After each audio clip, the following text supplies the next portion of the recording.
last year in 2024, and in 2025, all he has done is ranked 7th in total QBR and FBS, 15 touchdowns, 4 interceptions.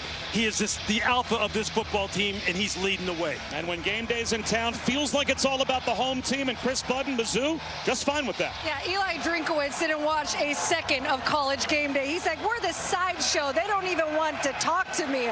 But his message to his team, lay in the woods. What does that exactly mean? They're just sitting there on the ground. They're a tiger watching their prey, not even pay attention. Then they're going to go and attack when they need to. How does that look like on the field? Damon Wilson said when Diego Pavia has the ball, we want them to physically feel us.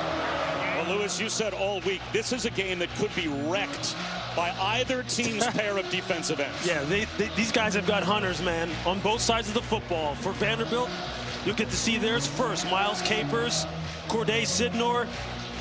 They're just absolute pterodactyls out there, the way they rush the passer. And then when Missouri is out there on defense, you're talking about Zion Young, Damon Wilson II. This is fun, folks. There are big-time players all over the football field. Mizzou did not want Diego Pavia to touch the ball first. They won the toss, and they took the ball. They want it in the hands of Bo Pribula as we take a look at today's Player Spotlight, brought to you by Cintas.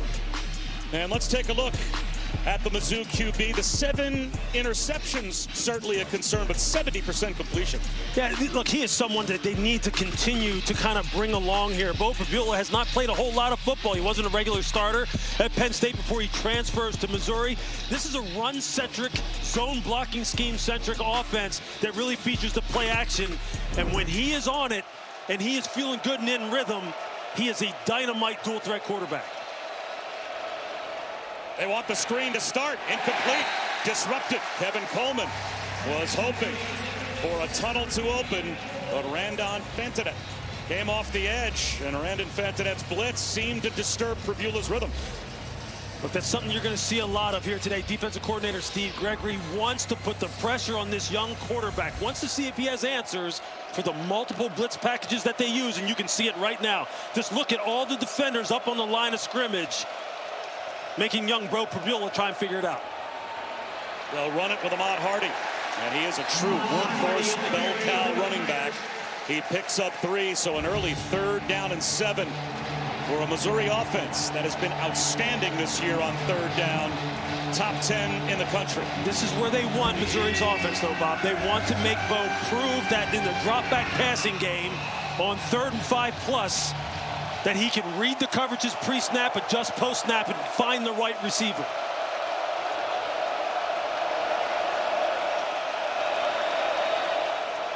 Pribula, blitz coming. It was delayed. He's in trouble, and he's going to throw it away just to avoid the sack. Bryce Cowan, well-executed delayed blitz, flushed Pribula to the sideline. And there you saw the disguise by the Vanderbilt secondary. Had about 7 or 8 up on the line of scrimmage, dropped back to play a single high safety look right before the snap. Tight man coverage across the field. That's a great start for the Vandy defense. Accomplished exactly what they wanted to here early in this football game. Connor Wesselman gets away a wobbly kick. That'll take a Mizzou bounce. So our first opportunity to see a Heisman candidate as we take a look at our Chili's 3 impact players. Yeah, for Missouri, look, Zion Young, you're going to get a chance to see him on the football field right now. He is a fantastic pass rushing defensive end. And then when you're looking at Vanderbilt, it's all about Diego Pavia. He is the guy who can just make things happen off schedule as well as any quarterback in all of FBS. The unscouted look, that's what he gives you as a defense, and you have to just react and be an athlete because he's going to do it all game long. From not being offered out of high school to going the junior college route, finding his way to New Mexico State, now in the Heisman conversation with a top 10 SEC team. Diego Pavia goes to work. He's got Cedric Alexander, and he'll run the option with him. He'll spin, and he'll go down at the line of scrimmage. Already, Zion Young, Damon Wilson pursuing for the backside. Those 2 defensive ends show up at the picture frame of the game's first play. Yeah, this running a little bit what you would call a speed option. And Pavia just reading Zion Young, the end man on the line of scrimmage. Zion does a nice job of playing like a float technique, a skate technique, putting some indecision in his mind, makes a nice tackle.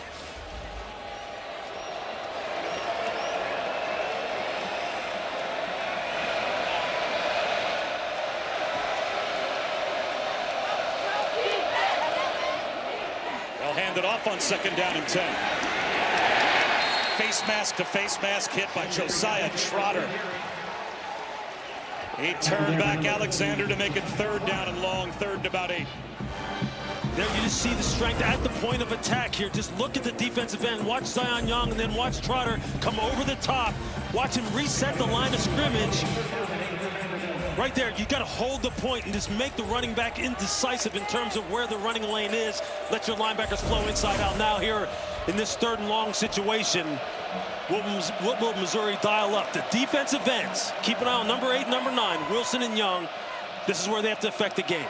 Speaking of number 9, that's an NFL tight end flexing out in Eli Stowers. Pavia avoids the rush, finds a presser, 1st down. Richie Hoskins. Nice little shoulder dip to buy time by Pavia, and he picked up 12. Diego Pavia, he's just going to slip up inside of the pass rush from Damon Wilson at the top of the screen. There you see it. Keeps his eyes down the field, and Richie Hoskins is so good in the slot in the short and intermediate game. Quarterback-friendly wide receiver, catch and run, pick up the 1st. Pavia was the SEC Player of the Week, and for good reason. A win over LSU last week accounted for 3 total touchdowns, 2 on the ground.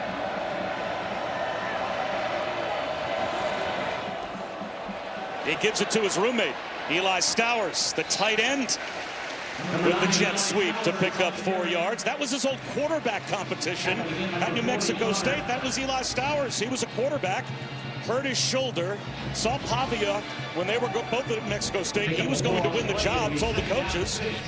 Obviously, Jerry Kill, I need to get on the field. Yeah, and he said they turned him into a tight end. Now he'll probably be a 1st-round pick as a tight end. Yeah, he is a dual threat as far as being able to block, carry the football out of the backfield on jet sweeps, as you see. He's just so skilled as a route runner.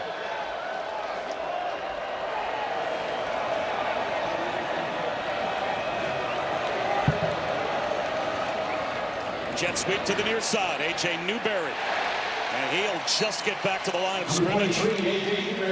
Marvin Burke stayed home to make a good one-on-one tackle. That's a nice play by Missouri's secondary. Marvin Burks is coming downhill as one of these force players in the alley and making a good open field tackle. It's going to be critical for Missouri's defense. Make sure you're clean with your tackling, clean with your run entry. They've got guys who are home run hitters on this Vanderbilt defense, as you see Coach Drinkowitz on the sideline. See if they can get off field in this 3rd and 5 type of situation.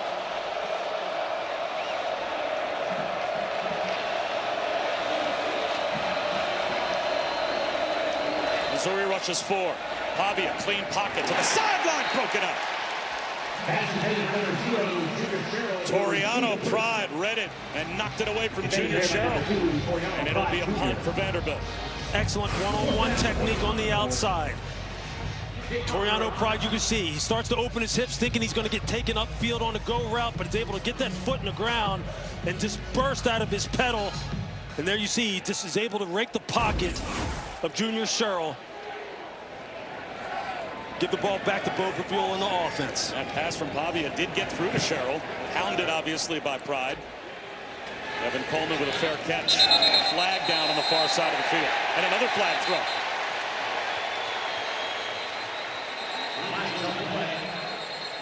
Well, 2 separate penalties here. One back near the line of scrimmage, but we also may have kick-catch interference against Vanderbilt.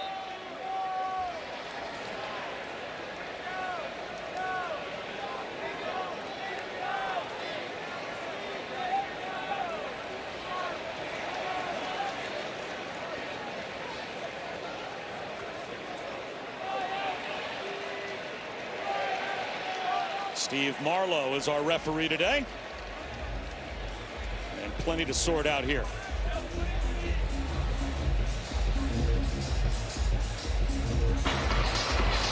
They're 2 fouls on the play, both by the kicking team. Illegal formation, more than 4 players in the backfield is declined. Kick catch interference, 15-yard penalty from the spot of the foul will be accepted. First down.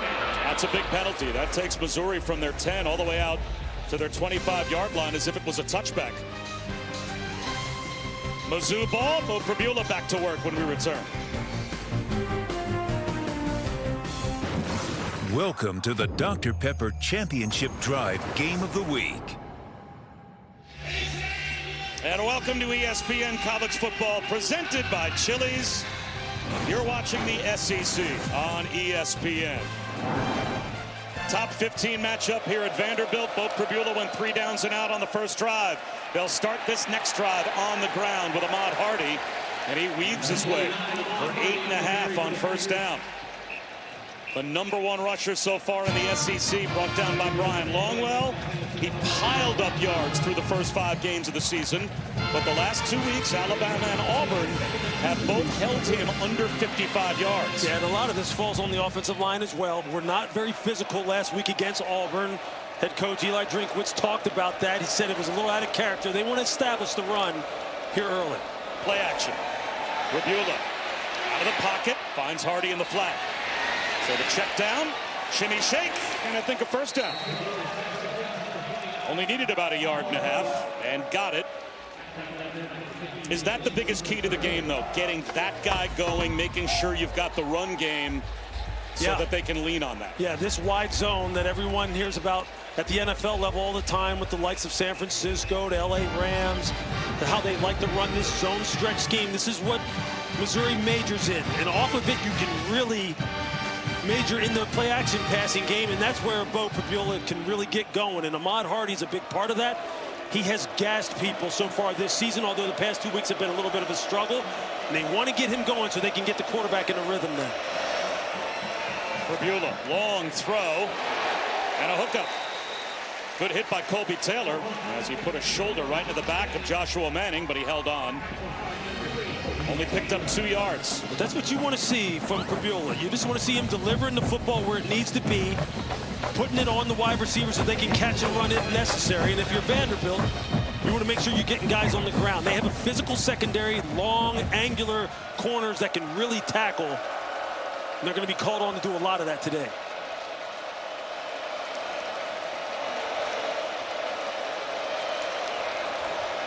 Hardy finds a little crease. Thrown down about 3 yards shy of the first down by Jalen Stone. So now a 3rd down to keep the drive alive for Mizzou. And there's an example of that wide zone that we're talking about. The offensive line basically almost runs laterally along the line of scrimmage and wants to get the defensive line to turn their shoulders and let the running back find a crease and hit it upfield. Got to reset the line of scrimmage and play physical. Now here on 3rd down, this is again where Steve Gregory, the defensive coordinator, can go to work. Change the coverage lookups in the back end. Is he going to show blitz? Give this young quarterback a lot of different things to think about. Now it's Jamal Robertson to the left of Pribula. They try the jet sweep. Josh Manning heading in the wrong direction. He'll lose yardage all the way back to the 35. Brandon Fontenette, tackle for loss. He backed up 7, and here comes the Missouri punt group. You're going to see Fontenette right here. At the left side of your screen, watch him just stay square, shuffle down the line of scrimmage. He reads this sweep immediately, able to get upfield and create the TFL. Fontenette's a big boy now, 6'2", 220 pounds. He'll be called on to run the alleys, be the guy who sets the edge of the defense against this running game. That's a great job. Much better punt this time from Wesselman. Returnable for Martell Height. And good coverage by Missouri to the 15-yard line after a 52-yard punt. Only a 2-yard return. Diego Pavia back to work in a moment. ESPN College Football is presented by Chili's 3 for Me, the best $10.99 you can eat. On College Game Day this morning, by the way, that was a $500,000 kick by that Vanderbilt student. Oh, yeah. He knocked it out of the park.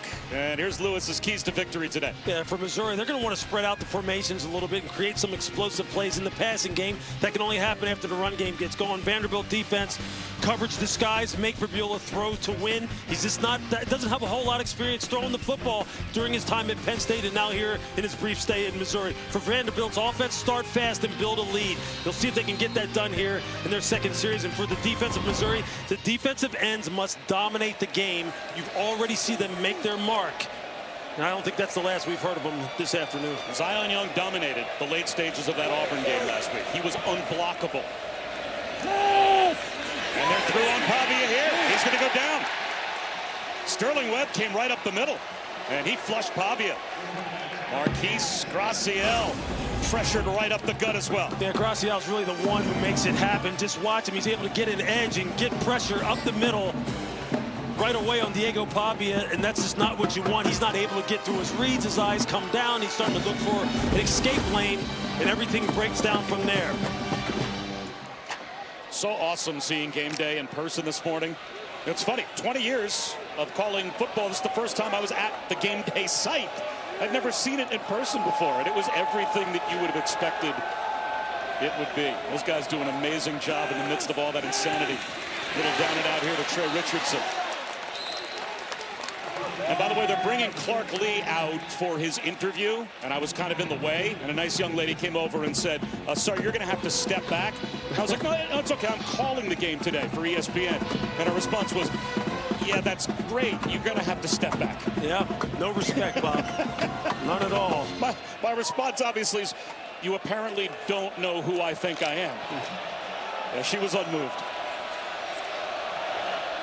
3rd down and 10.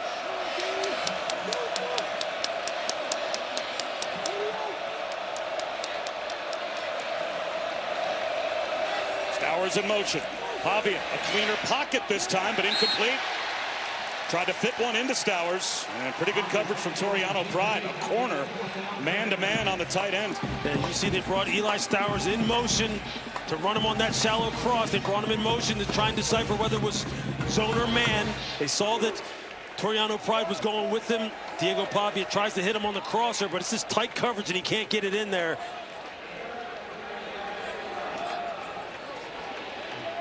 Tip your cap so far early in this football game to Missouri's defense. The defensive line really making their presence felt.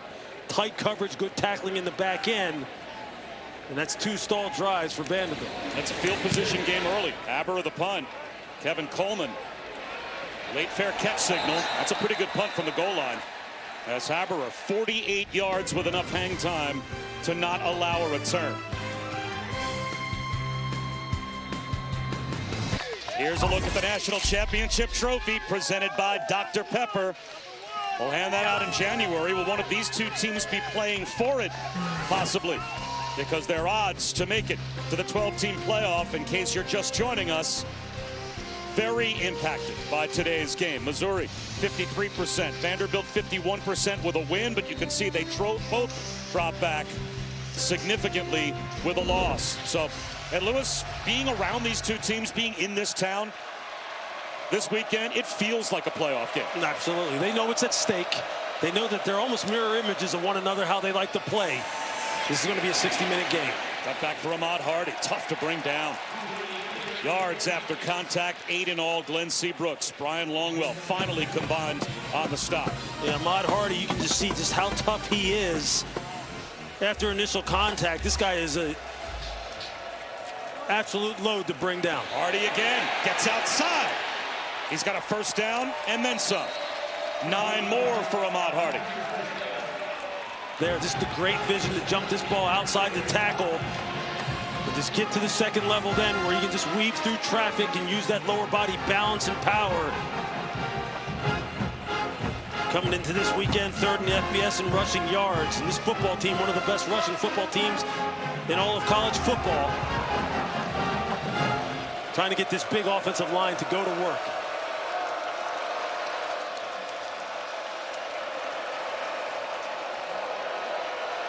Play clock at 5. Hardy again. Nothing that time.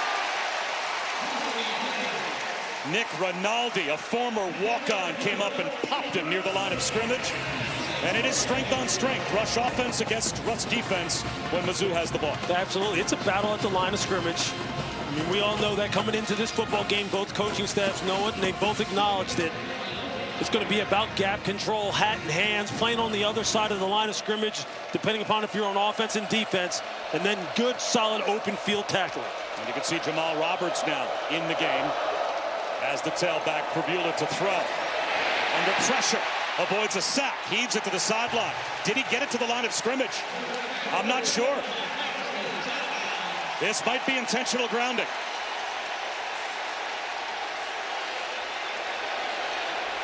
Bobby's under duress, and I think it's going to be short. I think it's just going to be slightly short of getting it back past the line of scrimmage. As you see, Vanderbilt is coming with a nice rush game off of his front side, and he was under pressure immediately. The other decision is, was he still in the tackle box? In which case, you just need to see a receiver in the area. But I guess they say he did get the ball close enough to the line of scrimmage. No intentional grounding.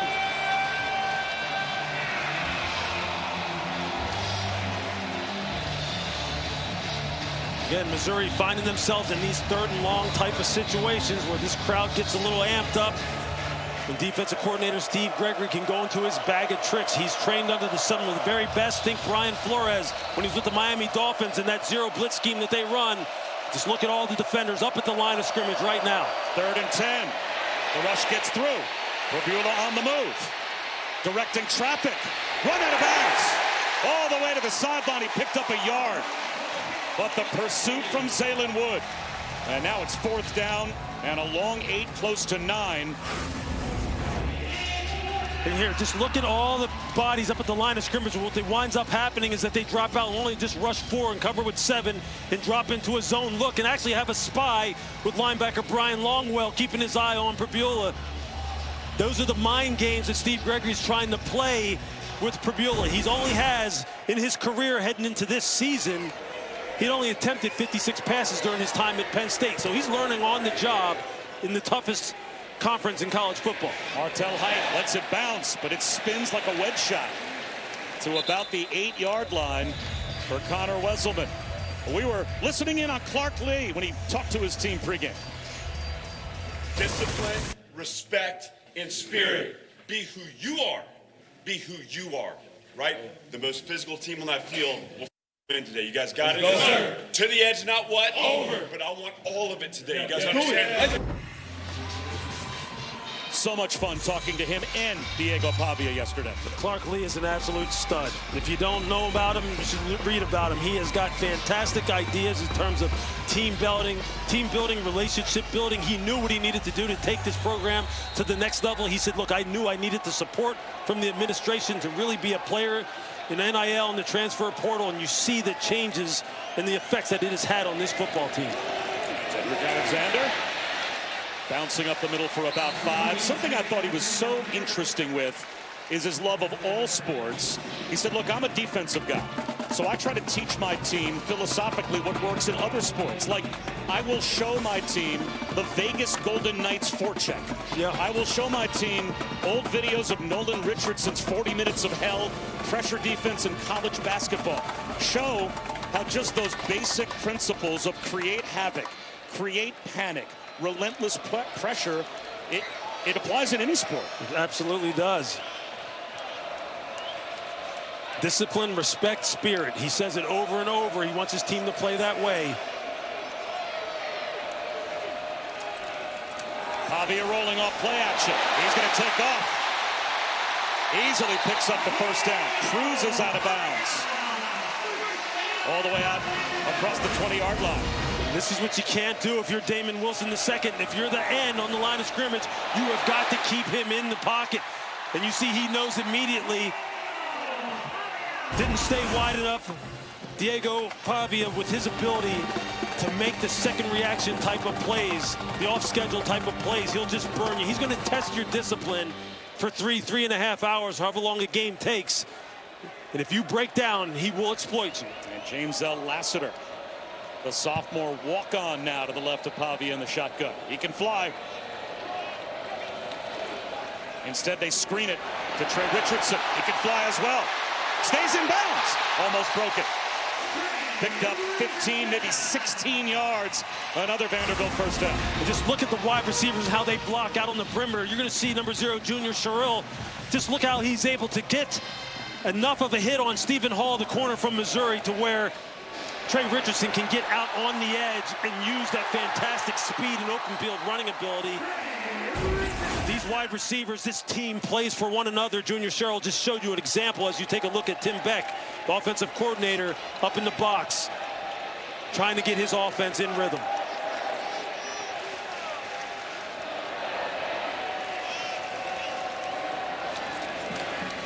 That's McKylan Young. And N.K. Young picks up 4. Looks like that will take us down to the end of the first quarter. It feels like a playoff game here in Nashville. And we'll come back scoreless after 1. This is the Dr. Pepper Championship Drive Game of the Week. Welcome back to Nashville. ESPN College Football presented by Chili's. Joined now with Eli Drinkwitz. You guys did such a good job defensively containing Pavia. What do you need to finish off on this drive? Yeah, we just got to get off the field right here. We've given them too much yards. Offensively, we got to sustain some drives. We're not being consistent enough. Appreciate it. Thank you. MIC. That's Chris Budden down on the field. Louis Riddick, Bob Wischusen here at Missouri Vanderbilt. And boy, we've given up too many yards. They've allowed 56 yards of total offense. The Missouri defense. High standards. No High question. standards for the Tigers. Play action. Pavia. Eyes downfield. Now escapes. He'll tuck it under, run, and come up about 2 yards short of the first down. That's just a fantastic job on the part of Missouri. And their second and third level defenders of not going for the play action fake. You see their linebackers in secondary. Oh, flag down. Penalty, automatic first down. Wow.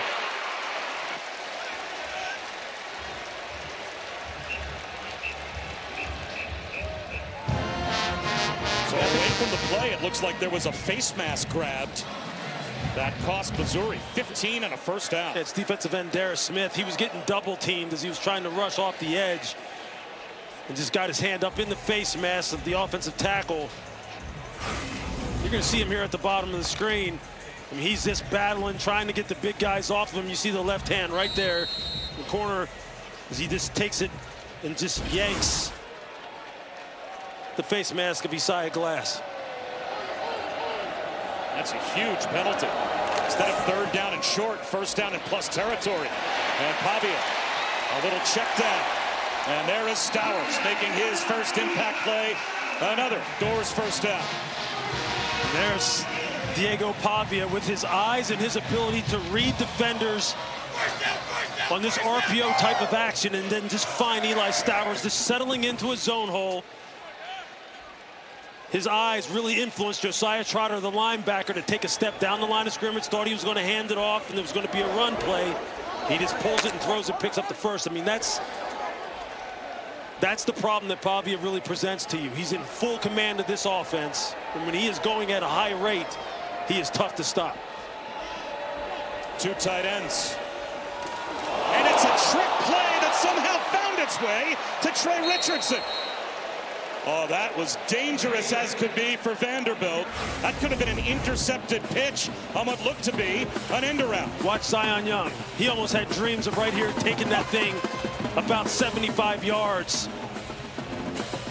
They got away with one there. But you see, Cedric Alexander almost makes a critical mistake. Now he's sitting here at second and long. I don't know if those are the kind of things you want to try too often against a defense as disciplined as Missouri's. And now you're behind the sticks. Pavia off play action. He's got a one-on-one. Incomplete. Toriano Pride walled off Junior Sherrill. Now it's third down and 10. Textbook man-to-man coverage by Toriano Pride. Just watch the feet at the line of scrimmage. He never opens his hips. He just does what they call a soft motor technique. Just give some ground off the line of scrimmage and then lean into the wide receiver, press him into the boundary. Junior Sherrill's the guy who's made nothing but plays for this big play Vanderbilt offense, but not today. And now you're sitting here at third and long. in the high red zone at the plus 24-yard line. And this is where the defensive line has to go to work for Missouri.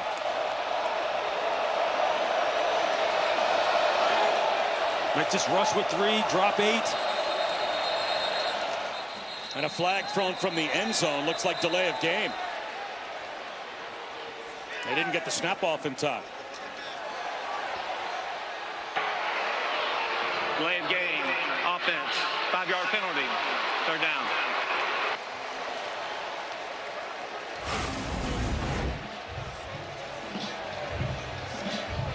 See the clock winding down there. Clearly it's at 0 before the ball is snapped.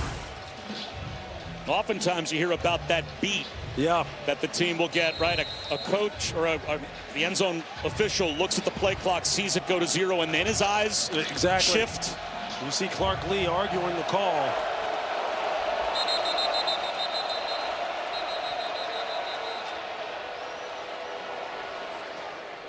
Please reset the game clock to 13 minutes, 13 seconds. So a clock adjustment before 3rd down and 16. And Lewis, in what feels like it's going to be a low-scoring time of possession, field position game, is this just a play call to secure a field goal? Yeah, you want to see if you can get in the better field goal position for your kicker, Brock Taylor. Against this Missouri defense, look, anything is possible. Diego Pavia has shown you that. He has pulled some plays off that not many quarterbacks can. You just want to protect the football here. Pavia spins out. On the run, and has to throw it away. That's some speed for Darius Smith. And a late flag as well.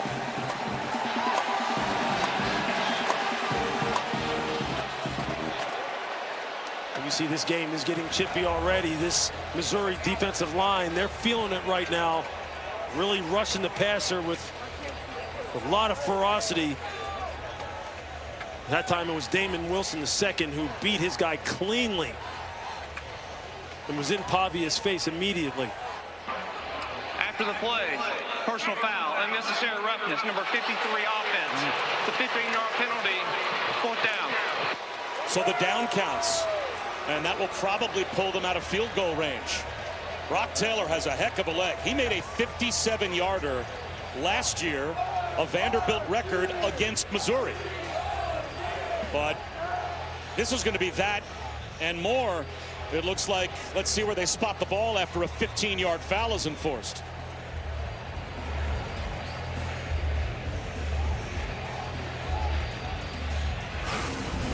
You're going to see where they get Jordan White to center, number 53. You're going to see him right here. He is locked up with Chris McClellan, the defensive tackle, and you can see he puts him on the ground. As McClellan loses his balance, and then he goes in and wants to give him a little bit extra.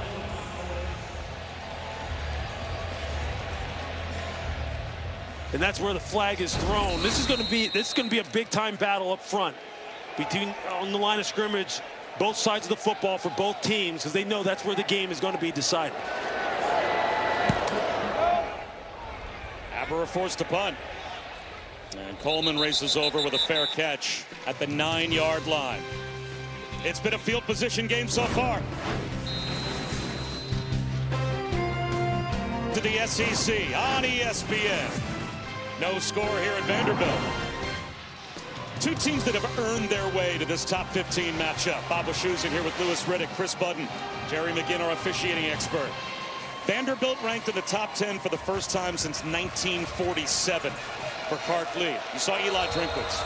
Mizzou is 6-1 for the 3rd straight season. That's the first time in school history they have done that. And here's Jamal Roberts. Let's head back to Matt Barry. So the Tide trying to win on the road, Mizzou trying to do the same here.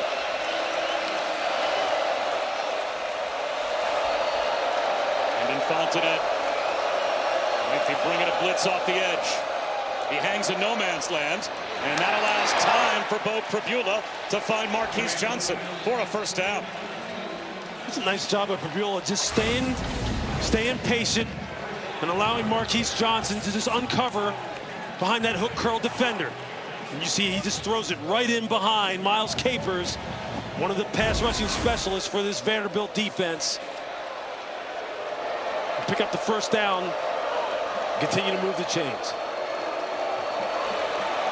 Plenty of time on the play clock. And Prabula might be changing the play with 7 to get it off. Throws one outside. And a modest gain to Joshua Manning. Now, not only 6-1 for 3 straight years now for Mizzou, but they had back-to-back 10-win seasons the last 2 years, and yet they were unranked to start the year. You have to go back to 1984 in Georgia, the last time an SEC team had back-to-back 10-win seasons, and following that wasn't ranked in the preseason. And normally in this league, if you have back-to-back 10-win seasons, you're a top 15 team next year. Don't think Missouri's not using that as fuel. They know that they're being disrespected. They want to show they're one of the better teams in the country. Bull rush for Roberts to pick up the first down, and they played that way so far. Absolutely. And they have a nice 1-2 punch now at running back. It isn't all Ahmad Hardy. Jamal Roberts is a load himself at 6 foot, 212 pounds, and he has got home run speed.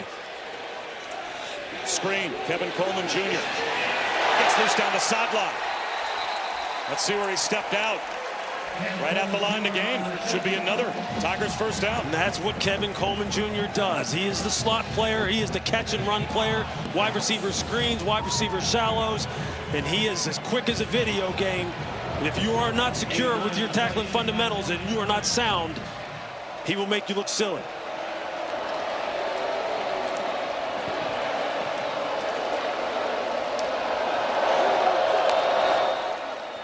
Play action.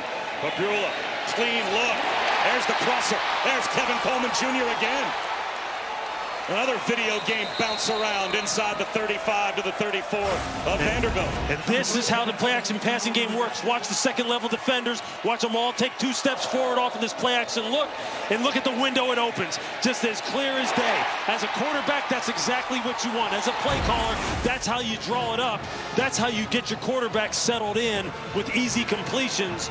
And right now, Missouri's kind of putting some plays together. They've got Vanderbilt on their heels. Kevin Coleman Jr. was at Mississippi State last year. Toriano Pride recruited him after the game to Mizzou. Here's Roberts into the secondary. No, lost his footing. That wide zone, the zone stretch, just looking for a crease to get to the second level and then just start to slash and slice up the defense. And you can see this offensive line looks much different this week than it did last week against Auburn. They're coming off the line with much more authority, getting some movement at the point of attack. If you're Vanderbilt right now, you're saying to one another in the huddle, we've got to shut down this run game because it's starting to trickle into this play-action passing game, and that's exactly what you don't want. Jamal Roberts stays in as the primary tailback. Prabula, nice fake. Norfleet. He might be an NFL tight end. He shows up for the first time, and C.J. Hurd brought him down short of a first down. It'll be 3rd down and 2. And that's the natural play call off the wide zone. Then just run the boot pass, try to get the pass, get the ball to Norfleet, who was a fantastic tight end. You're right, Bob. But just a good open field tackle by C.J. Hurd. Now you're sitting here in 3rd and short. This is where you want to be if you're Missouri, because you've got a dual threat quarterback in Prabula who can pick up first downs with his legs. 0 for 3 on 3rd down. Prabula fakes the toss. Did he get there? It looks like he did. First down. Quarterback run, and a designed run at that. Langston Patterson, Brian Longwell sandwiched Prabula, but he moves the chains. It's just a nice job of them going tackle over, running a little unbalanced line look, bringing over Caden Green, the left tackle, to the right side. So in effect, they had 3 offensive linemen to the right of the center, and they just lean on all that mass to just get movement at the point of attack, and Prabula sticks it up in there for a first down. 10th play of the drive. Tight formation. Roberts. It's tough to bring down. He's number 11 in the SEC in rushing yards as the backup to Ahmad Hardy, who's number 1. So that tandem, it's the best tandem in the SEC. The only other running back tandem in college football coming into this week that average more yards per game, Jeremiah Love and Jadarian Price at Notre Dame. This is the number 2 running back tandem in football. Yeah, they've given teams some problems now with this 2 tight end, 12 personnel that they have on the football field right now. They have really run the football effectively. It's Roberts in motion. Pabula fakes it to him, turns the corner, flag down. Pabula inside the 5, looking for the end zone. He's short down to the 1, but a flag back at the line of scrimmage. Personal foul, tripping, 56 offense. 15-yard penalty, second down. Wow, a personal foul against Vanderbilt pushed them out of field goal range. This is a very big call on Dominic Giudice, the left guard for Mizzou. You're going to see him. He's going to try and cut that 2 technique. The defensive tackle is lined up right over his nose. And as he misses him, he then swings his leg up in the air, trying to get Glenn Seabrooks III on the ground. You're going to see it right here. He tries to cut him and cut him off. You see the right leg come up in the air. And Jerry McGinn is our officiating expert. Jerry, there might be some folks at home saying, well, he didn't trip him. The player didn't fall. Does that not matter? No, it doesn't matter at all. He lifted his leg up. He was trying to trip him. That was a very good call by the referee. So Pabula to the sideline. And there, the first time we see the freshman, Donovan Olubade, who you, Lewis, had your eyes on all week when you watched this Mizzou offense. He's a good-looking freshman. This kid's a freaking stud. He is a stud. Olubade is the truth now. He is big. He's got a great catch radius. In crunch time, they have gone to him the past 2 weeks because of his one-on-one ability. And he is going to play a big role in this football game here today. 3rd down and 12.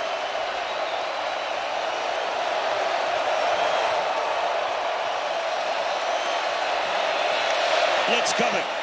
Pabula avoids it. He gets out of the pocket, but he's tracked down from behind, shy of the 20-yard line. Line is sunk. He grew up in Germany and began playing football at age 15. Finds himself now playing defensive line in the SEC. He made the tackle, and Missouri preserves field goal range. But they've got Robert Meyer, who came to Mizzou as a preferred walk-on as a true freshman. Remember, Blake Craig, their regular field goal kicker, tore his ACL all the way back to start the season. So this is a true freshman who missed one in overtime last week, forcing a second overtime. But he doesn't miss here. The first points of the game belong to Missouri. They've got the lead. The Taco Bell Live Más student section filling up early today, trust us. And these guys have been awake for a long time. Only one student section can claim the title of Live Más student section of the year. Who will take home the trophy this year? A lot of those students, you can see some of them are wearing the Home Depot helmets from game day. They started to line up for game day, I was told, at noon yesterday. Hey, that's yesterday. That's dedication, man. That's dedication. This is a big-time game. They realize they're in the midst of a big-time season. They're going to absolutely take advantage of everything. Return for Trey Richardson. Out to the 25-yard line. So after a 7-minute and 48-second Missouri drive, Vanderbilt and Diego Pavia have it back. To view today's playbook, brought to you by Flyhouse. Yeah, this Missouri defensive line, starting with Zion Young. We said that they had to affect this football game, both in the run game and the pass game. You see Zion Young right there just making the play in space. And then just watch the pass rushing tandem of Marquise Gracial and Sterling Webb. Gracial gets the penetration. Sterling Webb does a nice counter out of his initial pass rush and gets the sack or tackle for a loss. They're going to have to continue to do that here today to keep this high-powered Vandy offense in check. It's been a while since we saw the Vanderbilt offense. A nearly 8-minute drive for Missouri for a field goal to give them the early lead. Pavia. He's going to throw one to Trey Richardson. Over his shoulder, he makes the catch. Was he out of bounds? He was, according to the near side official, did not get a foot down. That is a heck of a throw by Pavia. And great concentration by Trey Richardson. Just can't get. Oh, he might have got that left foot down. He may have gotten it down. On the field is an incomplete pass. The previous play is under further review. You can't do it any better than this. Just look at the window. He puts it in, and here's the left foot. It hits before the right foot. That's a catch. No doubt. That is a beautiful throw by Diego Pavia. The entire Vanderbilt sideline is already celebrating because they saw this replay up on the big board. And Jerry McGinn, this looks to be pretty clear-cut. Lewis, I agree with you. This is a great catch. He toe taps with that left foot. He maintains control of the ball. He has possession. They should flip this pretty quickly. Just look at the location on that throw. Pavia puts it on the outside shoulder, so the corner, Stephen Hall, can't get his right arm up. There's, you see the left foot, and you see the rubber pellets on the turf. You can't place the ball any better than that. That's what you need from your stud quarterback to get this offense going.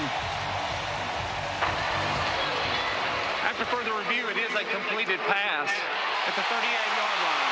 Receiver had front control, and his back foot was inbounds. First down. But Chris Budden, the Vanderbilt offense, they're back to work. Yeah, the messaging down here has been don't panic. While the goal was to start fast, there is still so much ahead of us.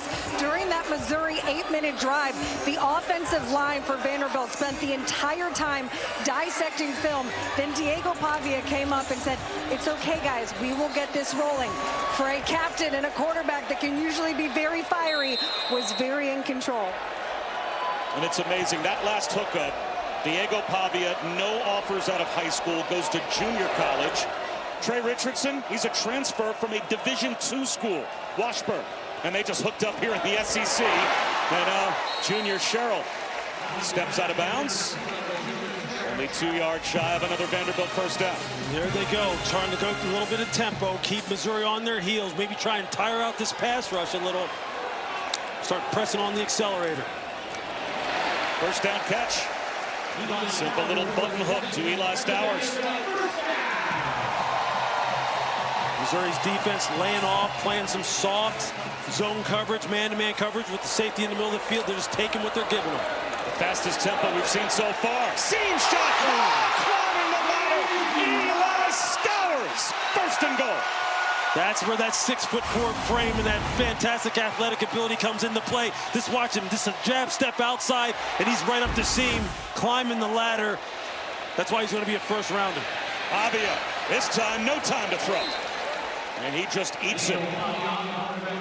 Eamon Wilson was there. This is where Vanderbilt gets so dangerous here in the red zone. You see 37 drives, 30 touchdowns. A lot of that has to do with the fact that they have great pass catchers, great size down here. Junior Sherrill been the guy that really has been the go-to guy with his ability to win one-on-one. You just wonder who Tim Beck's going to dial up here. Is it going to be Eli Stowers? Cole Spence had a touchdown last week, the 6'7" tight end. He's in the game down here at the bottom of the screen. They got this diamond formation with 3 backs surrounding Pavia. He wants to throw. Flag down. Pavia. A little juke at the 5. Pavia gets a block. If this one's coming back, it's a shame because it's a touchdown. There are flags everywhere. 3 separate flags thrown on the play.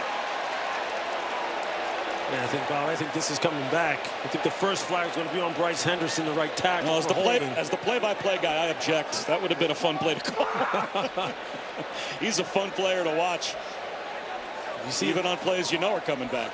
You see, initially he was trying to go to his guy, Junior Sherrill, at the top of the screen one-on-one, and he was locked down, and then it just turned into a backyard play, which Pavia is just so good at.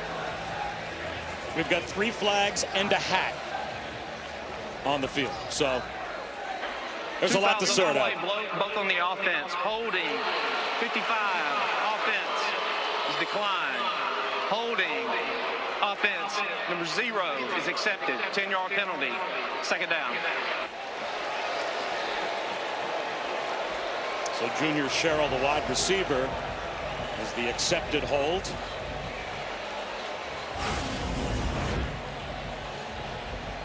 You're going to see Sherrill initially, he falls down as he's trying to run his route. Now he's just trying to uncover. Then when he sees Pavia come back his way, you see the right hand. It has a hold of Toriano Pride, the corner. That's what happens sometimes in these extended plays when you have quarterbacks that are so creative like Pavia. You're going to have some of these penalties.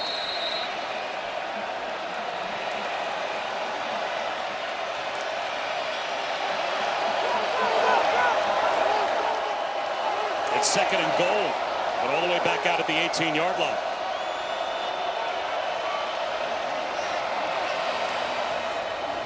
Counter handoff. Alexander spins down to about the 15. Picked up 3. See, just rushing the 3, keeping eyes on the quarterback, playing some zone coverage, keeping eyes on Pavia. Pavia wants you to play man-to-man, so when you turn your back, if they're throwing the football, he'll take off and run. That's just a nice job by the linebackers of rallying Khalil Jacobs. Nice open field tackle. Now you got him here in the 3rd down situation. Only 1 for 4 today. With this defensive coordinator, Corey Batoon, draw up. But one thing you know he's going to draw up, he's going to say, pass rushers, go get them. That can eliminate everything. Flags down again. It's going to be a false start. And then Pavia gets hit after the whistle by Darius Smith. And Smith's going to claim he didn't hear the whistle.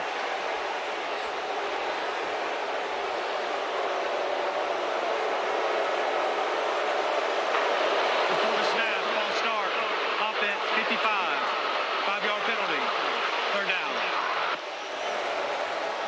Well, the last time Vanderbilt was down in plus territory, a big penalty took them out of field goal range. Yeah, and they're backing up here. His right tackle, Bryce Henderson, is trying to get out into his kick slide a little early.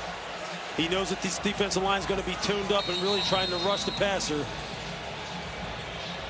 then you see Darius Smith trying to hold Pavia up. So now it's 3rd down and goal from the 20. So in spite of the fact that Vanderbilt is 2nd best in America on 3rd down, this is a different situation. 3rd and goal. And 20 yards to go. Pavia rolling. And just dirts it.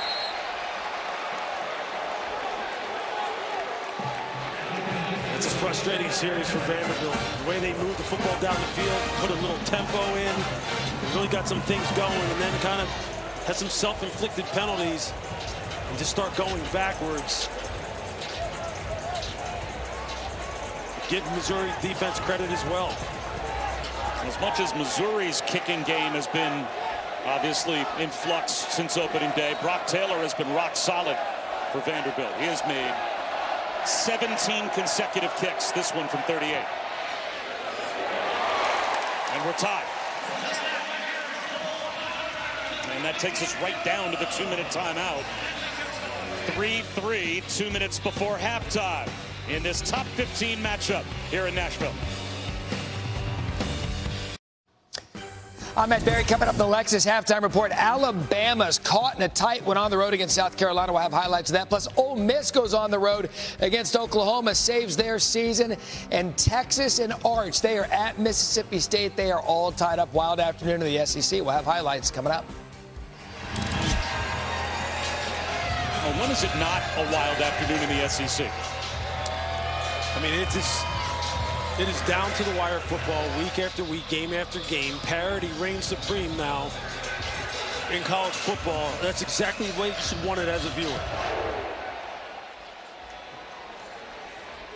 It lands off the foot of Taylor about 5 yards deep in the end zone. Tied at 3. 2 minutes to go in the first half.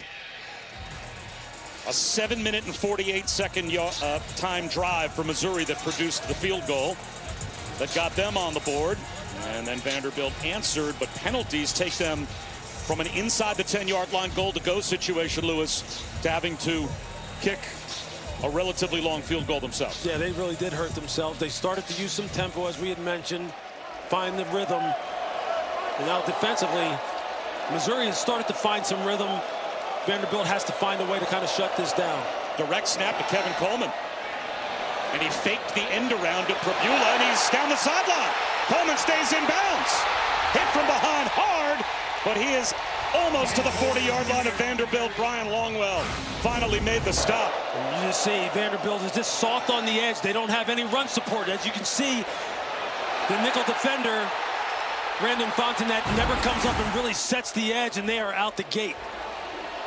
Jamal Roberts into a pile of the 40 for a gain of 1. You have got to be sound in terms of your run force principles when you're playing this Missouri offense. It is not by accident that this team came into this week averaging almost 245 yards per game rushing the football, which is #1 in the SEC, top 10 in college football. You have got to be on it. And Eli Drinkwitz's team not rushing. They have all 3 timeouts. It's Brett Norfleet in motion. Rabula underneath. Coleman makes the catch. See if a timeout is spent here. Eli Drinkwitz not coming down the sideline with any sense of urgency. It'll be 3rd down. Rabula has hit on 7 straight completions. And with 55 seconds to go, 3rd and 4.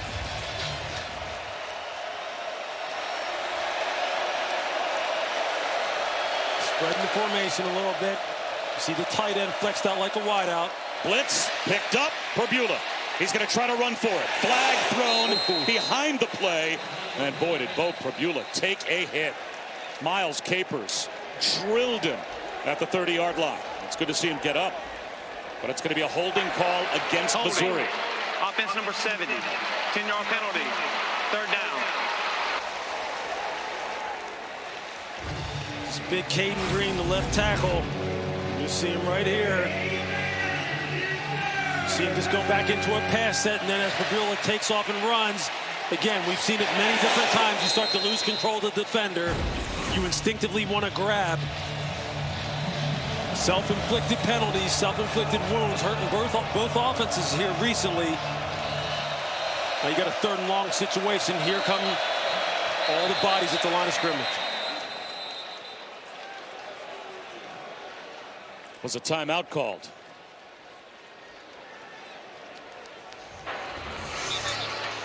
Timeout Vanderbilt. The first of the half. 30-second timeout. Please reset the game clock to 34 seconds. 3-4. So let's have now a quick word from Cheez-It. Okay, Cheese. 50-yarder for the win. You thinking what I'm thinking? Ice the kicker. Something better. Terry. Did you just get hired? Dude entered the portal and came out a legend. Want it, need it, Cheez-It.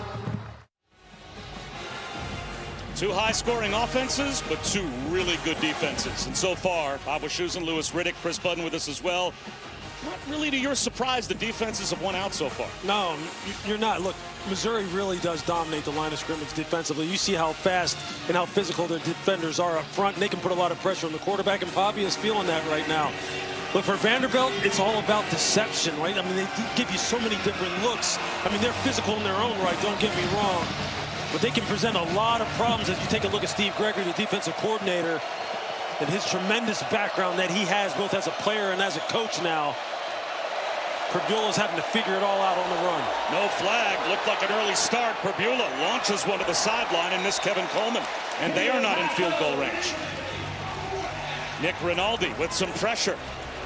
And then there again, they have 6 up on the line of scrimmage, and they drop out and just rush 4. And then Prabula trying to escape out right outside the pocket and see if he can find an open receiver down the field. Again, think about it with Bo Prabula. Had only attempted 56 passes during his time at Penn State before he transferred here to Missouri. And he's playing in the SEC, and he acknowledged the fact that every game is a learning experience for him in the best conference in college football. Artel Height, fair catch inside the 10-yard line. Only 22 seconds left before halftime. For 20 years, Allstate has celebrated every field goal and extra point made at participating universities by donating the university's athletic scholarship fund, supporting all student athletes. Thank you to Allstate. Well, Vanderbilt starts the 3rd quarter with the ball. So I can't imagine this is going to be much other than just putting it here in the freezer, Lewis, and getting this game to halftime tied at 3. Yeah, protecting the football. Do not give Missouri any kind of extra opportunities here in a game that's going to really be a 1-score game more than likely when it's all said and done. The defense is really playing well here today. The offenses have had their moments, You see Pavia just going to take a knee and go into this locker room and come back out. Unless Missouri calls timeout, they've got 3, but they are not going to use either of them. So it will be a 3-3 tie at halftime. Again, a top 15 matchup. And what you would expect in the SEC, nip and tuck between Missouri and Vanderbilt. Let's head down to Chris. Coach, those last 2 possessions, you've been able to move the ball, but didn't come away with touchdowns. What do you need cleaned up in the second half? Well, the penalties have killed us. Obviously, we were set up for points, and then we got, a couple penalties there on the second to last drive. We'll be okay. We just got to be patient with our offense. We got to get back to it here. We'll have a possession coming out in the second half. That'll be a big one. Defensively, what have you guys done that have given Missouri some fits? Well, I mean, I've liked the way we played. I think we played well on third down. Obviously, a couple of chunk runs there that we've downed, but there at the end of half, I would have liked to have seen us, pin them, get them to punt a little earlier. But I'm pleased with the performance. It's going to take that from here on out to win the game. I appreciate it. Thank you. Thank you. Exactly the even-tempered answers that you would expect from Clark Lee. Tied at 3, halftime here at Vanderbilt. Time for the halftime report. Joey Galloway and E.J. Manuel standing by with Matt Barrett. Welcome back to the Dr. Pepper Championship Drive Game of the Week. Welcome back to ESPN College Football presented by Chili's. You're watching the SEC on ESPN. Tied at 3. Start of the third quarter. A top 15 matchup between Vanderbilt and Missouri. Now, Missouri won the toss and took the football. So it will be Vanderbilt that will start the third quarter with the ball. And we'll see if either of these 2 offenses can flip a switch and score some points. Bob Wischusen, Lewis Riddick, Chris Button. It's been tough sledding against these 2 defenses. Of course, it's 2 defenses, neither of which, Lewis, allows more than 20 points a game. Yeah, look, I mean, it's not that much of a shock. Vanderbilt started to show some life as far as when they went to the tempo here before the end of the first half. Missouri just got to come out and run the football like they were, continue to work the play-action passing game. And Trey Richardson doesn't get much on the return. All right, offensive adjustments to try and move the ball and score some points for both of these teams against 2 defenses that played very well in the first half. Yeah, I think if you're Vanderbilt right now, Clark Lee alluded to it before the end of the first half. He said, look, they got to stop hurting themselves. They went to some tempo. They really started to hit some plays. And Pavia looked like he was really starting to settle into a groove. If you're Missouri, you want to continue to run the football. Really use that 2-headed monster at the running back position. And then let Bo Previola just execute the play-action passing game, sprinkle in some runs. This is going to come down to a last possession. These are 2 good football teams that are very evenly matched. Pavia hands one up the middle to Cedric Alexander. We go down to Chris. Spoke with Eli Drinkwitz coming out of the locker room. He said, we've been in this situation so many times. We just have to be able to stay true to ourselves offensively, have to be able to sustain drives and get in the open space. Feels like Vanderbilt has not been able to tackle them in space. He said, on this drive, I really like what our ability has been able to do to limit the run game. But if they get back into tempo, we need to not panic.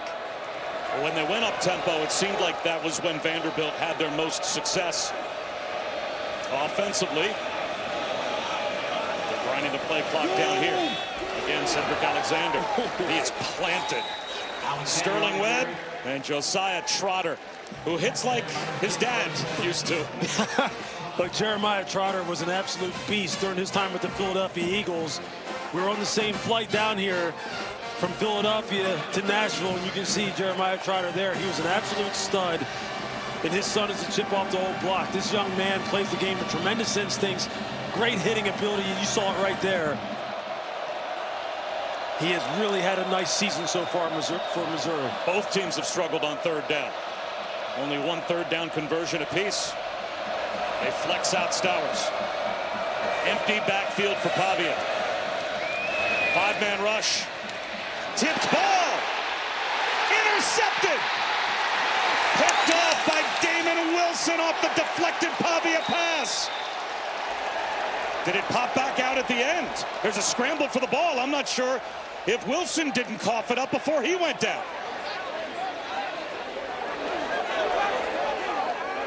I think that may have been a heck of an effort play on the part of Trent Richardson, or Trey Richardson, to try and strip Damon Wilson. Who's got the ball? Damon Wilson is running off the football field. Trey Richardson has it in his hands. And the offense for Vanderbilt staying on the field. Ruling on the field is an interception by the defense and a return, and the ball carrier down before the ball came loose. First down, Missouri. That gives Missouri the ball off the first giveaway. You're going to see Damon Wilson there as Trey Richardson comes in with the perfect strip technique. They're saying he was down before the ball came out. Knee is on the ground. Looks like the left knee is on the ground. The previous play is under further review. Now, if they were to rule that a fumble, they would also have to rule that Trey Richardson had clear recovery. You see, it was a very quick pileup. Not sure you're going to be able to see him recover the football cleanly. That's very close. At least in terms of it being a fumble. Yeah. But the recovery becomes an issue as well if they call him down. There's the ball right at the hip of Trey Richardson. All right, Jerry McGinn, we're going to leave this to you and let you diagnose it. See if you think Vanderbilt has a case here to have the football. They do have a case, but the ruling on the field was that the defender was down with possession with the ball. So with that in mind, replay's they're going to need indisputable video evidence, which I really, it's extremely too close to say one way or the other. They're going to have to leave it as Missouri's ball. And Jerry, again, wouldn't they need two pieces of indisputable evidence? A, the fumble, and B, because they called him down, clear recovery to even give the ball to Vanderbilt? That is correct. Yes. So that's I a think lot. Yeah, it's a lot. It's a lot to overcome for Vanderbilt. This is going to stand. They're going to uphold the call on the field. They're in a scrum there. You can't tell who has the ball. Yep. Lewis, you said it, the perfect strip technique for Trey Richardson had that been ruled a fumble. It sure was. It sure was. But backing it up even further, that's just what you expect from this Missouri defense and this defensive line. Chris McClellan with the batted pass, and then Damon Wilson just continuing to run to the football and break on the throw. He finds himself in the right place at the right time. Comes down hard on that left shoulder when he got up after that play. He was moving around his upper body. You can see he falls hard on his left arm as he tries to brace for contact right there. Is the ball out, first of all? And second of all, can you say indisputably it's clear recovery by Trey Richardson? You can make a case for both. And that might be why this is taking so long. This is a long conversation as they continue to look at different angles of this play. And this is the type of play in a 3-3 game that might flip everything. It just doesn't look indisputable, though. Let's see.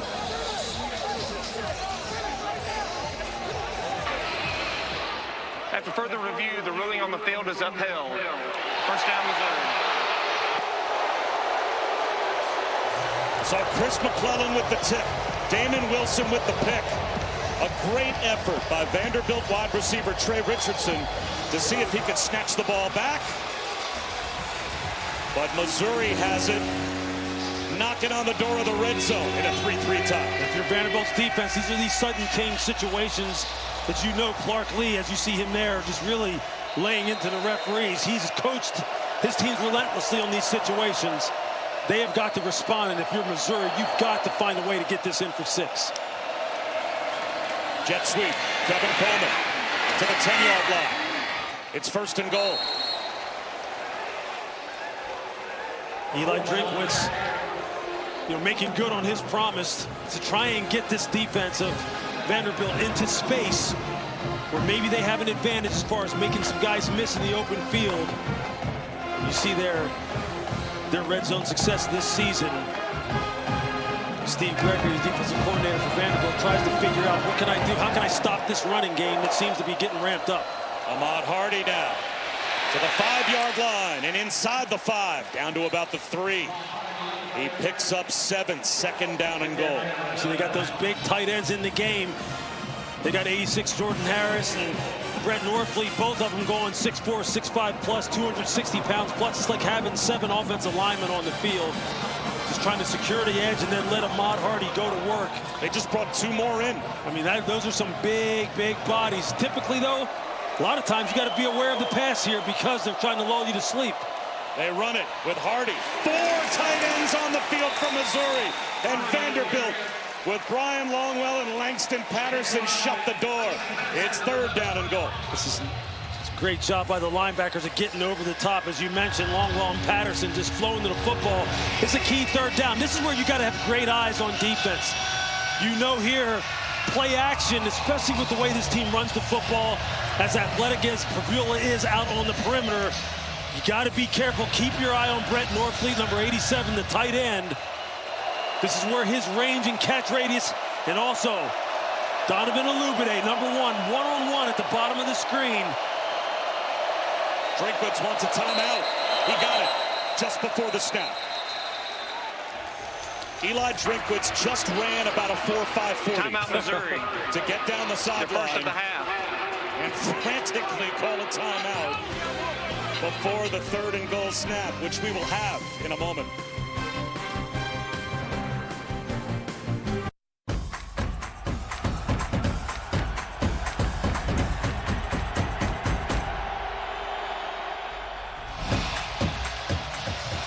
Down and goal after the timeout.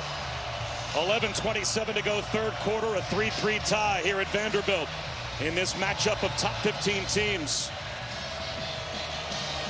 And now, after the timeout, Donovan Olubide on the opposite side of the field from where he was a moment ago. Got to keep an eye on him. Prabula rolls away from him. He wants the throwback. He's in trouble. Dangerous throw, incomplete. Oh, Kobe Taylor might have had a chance at a pick 6. Brian Longwell put the pressure on. Now what do you do? 4th and goal. Prabula was looking to see if he could get the ball to Brett Norfleet out here to the right. 87, you see he's going to block and then release. And then he tries to come back opposite side to Olubide, but he's blocking, locked up against the corner, Colby Taylor. And Eli Drinkwitz, he doesn't want 3, he wants 7. They're going for it. I think here, you're going to trust your players. Who do you go to? Do you give it to Ahmad Hardy, or are you going to go one-on-one with Olubide at the top of the screen? Fake toss. Prabula. Time back. That's a 4th down stop for Vanderbilt. Miles Capers led the charge. I mean, point of attack. And Prabula's hurt. Miles Capers, Joshua Singh, just watch them just all at the point of attack. They just don't get any movement. That's as good of a play as you can ask a defensive end to make in Miles Capers. And Prabula's leg might have gotten trapped underneath some of those bodies that were down at his feet. And he is still down, and they're looking at his left leg. We'll step aside. Bo Prabula has just been loaded on the cart with an air cast on his leg. As on that 4th down stop, he was very awkwardly bent backwards with his leg trapped underneath bodies down at his feet. And the training staff just able to get him off the field and on the cart. This is just a devastating injury for the young man. Yeah, I mean, it's brutal. You hate it for him. Such a great kid. Getting his opportunity to play here in the SEC, you just hope he's as good as he possibly can be and can get healthy as quickly as he possibly can. It's just not a good look here as they put him in the wheelchair and take him off the field. He came to Missouri with no promise necessarily of being the starting quarterback from Penn State. He was in a camp battle all the way until the start of the season with Sam Horn, but then Sam Horn was lost long term in the opener on the only play he played. So now they'll be down to a true freshman in Matt Zollers to take over at quarterback. And diving out of the end zone. Zion Young made the stop after a gain of maybe a half yard by Alexander. They're just trying to buy some breathing room. Absolutely. Look, they're going to see the true freshman Zollers, who's only thrown the ball 6 times, really hasn't even attempted a pass down the field so far, you know, this season. Here he is on Vanderbilt against this defense that's just so multiple. They're going to have to really rely on the run game in this defense. Play clock down to 5 for Pavia. Throws it wide, incomplete. Junior Sherrill unable to haul that in. It'll be 3rd down and 9 down to Chris Butler. We'll find out any information we can on Bo Pagula, but I was watching him as he went into the tunnel, and he was never screaming in pain, wasn't wincing. You could tell he was just dejected and frustrated with the situation, but in terms of pain, he was not visibly showing signs of discomfort. Well, we'll certainly wish the best for him. And now a very stingy Missouri defense has Vanderbilt up against it. 3rd down and long inside the 2. Pavia once again to throw. Rolling out to the sideline. Well short of the 1st down. Richie Hoskins, he's just going to create a little bit of breathing room for the punt group. Critical set of downs from Missouri's defense. Knowing that the true freshman's coming in, that's really going to probably be a ground and pound type of situation. And if you're Vanderbilt defensively, you have to prepare for that, a heavy dose of the run game. And if you're Clark Lee, you're just trying to figure out how to get some momentum going for this offense right now against a Missouri defense that is just really dialed in and locked in. Yeah, Lewis, when Eli Drinkwitz decides to go for it on 4th down, he's banking that his defense is going to go out and do exactly what they just did if you fail to make it. As Kevin Coleman, returnable from the 44, gets to the sideline, gets tripped up, lost the ball. Hurd's got it. Was he down? It looked like he was.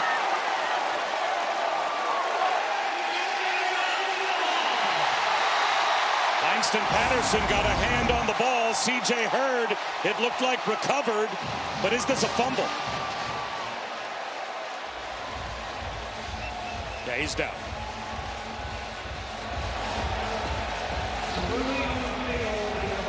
Down before the ball came loose. 1st down, Missouri.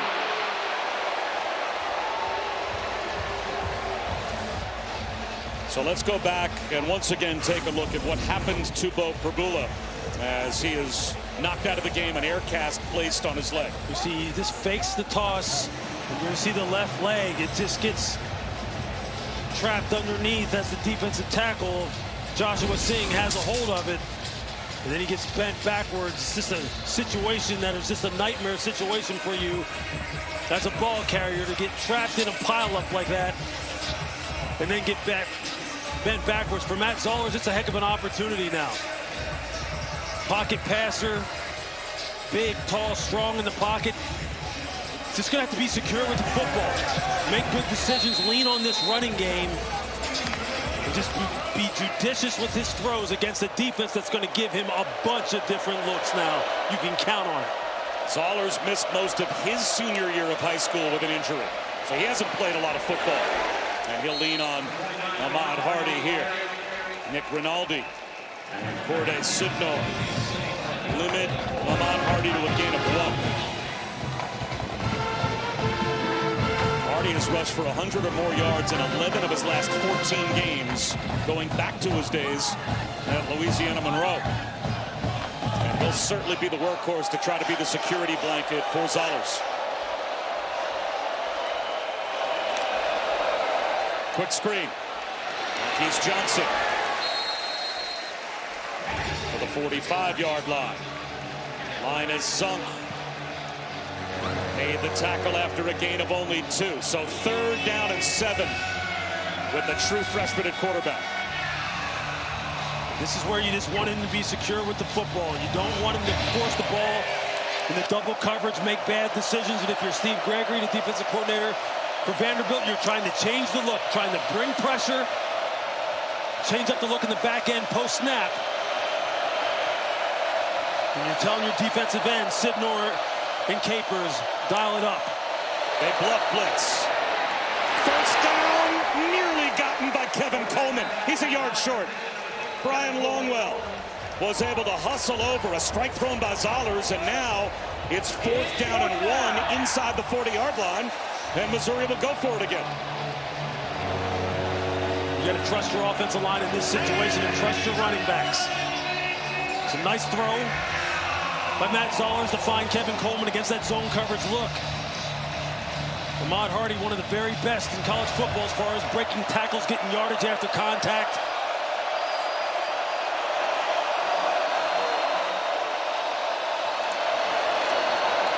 Hardy up the middle for the first down. They couldn't stop him that time. A 4th down conversion to keep the drive alive for Mizzou. That's a nice job of the left side of the offensive line. Dominic Judy's just getting great push at the point of attack. And Hardy with the head of steam, just getting downhill immediately with this power running game. If you're Vanderbilt, you can't fall asleep here and think it's just going to be run, you know, quick passes. Matt Zollers can put the ball up. Play action passing game, you have to be aware of it. Cut back lane, closed. Gain of 1 for Hardy. Hardy on the carry. Maybe 2. Brandon Fontanet, another tackle for Vanderbilt. Please set the play clock to 25 and hold for my whistle. And this is a Missouri offense, number 7 in America running the football, number 6 in America on 3rd down because they have a lot of 3rd shorts, and number 4 in time of possession. They can lean on this to support a true freshman quarterback. At some point against a defense as good as Vanderbilt's is, the quarterback's going to have to push the ball down the field. A little shoulder fake, and they do find a little wheel route underthrown for Norfleet.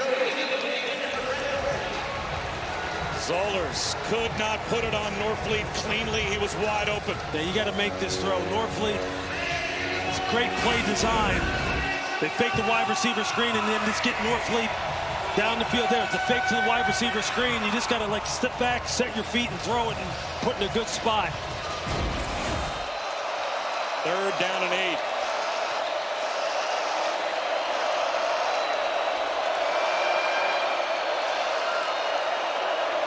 Screen. Manning. It'll be 4th down and 4. And even at the 30-yard line, I'm not sure Eli Drinkwitz would try a field goal. I don't know that he feels that field goal range comfortably for Robert Meyer is anything even outside about the 20, 25-yard line. Yeah, he quickly made this decision and told the offense to stay on the field. This is a 4-down game more than likely from here on out. It's a heck of a situation for the young freshman to be in. He's got to put this ball up and make a good decision.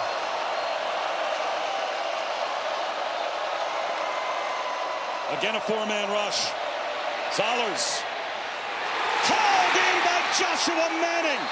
1st down in the red zone for Missouri. Another 4th down conversion. Nice job against man-to-man coverage. You're going to see them run kind of a mesh concept against man coverage, hoping the defenders pick one another off. And then Joshua Manning goes up high and pulls the ball down. Jamal Roberts to the sideline. Broke a tackle just to get back close to the line of scrimmage. What a heck of a throw by Matt Zollers, just standing in there, trying to remain composed here on the road in the SEC. A lot on the line. Eli Drinkwitz just trying to figure out the right rhythm here. Him and Kirby Moore, the offensive coordinator for this freshman. They know they can't just run the ball every single play. Here they put him in empty. Bring the running back in the backfield. Kevin Coleman Jr. off the field, limped off with what looked like a bit of an ankle tweak after that last play. 10th play of the drive. This time it's a blitz. Zollers to the outside, incomplete. Whistled it right through Marquise Johnson's hands. So now it's 3rd down and 10 at the 15-yard line. From here, they probably would be in field goal range. Kevin Coleman is back on the field. Eli Drinkwitz said we're basically the 20-yard line and in. Yep. That's where we need to get to if we're confident we're going to make a field goal. I think right now they're just trying to figure out what plays can the young quarterback really execute. What makes him comfortable? Who do we need to get the ball to?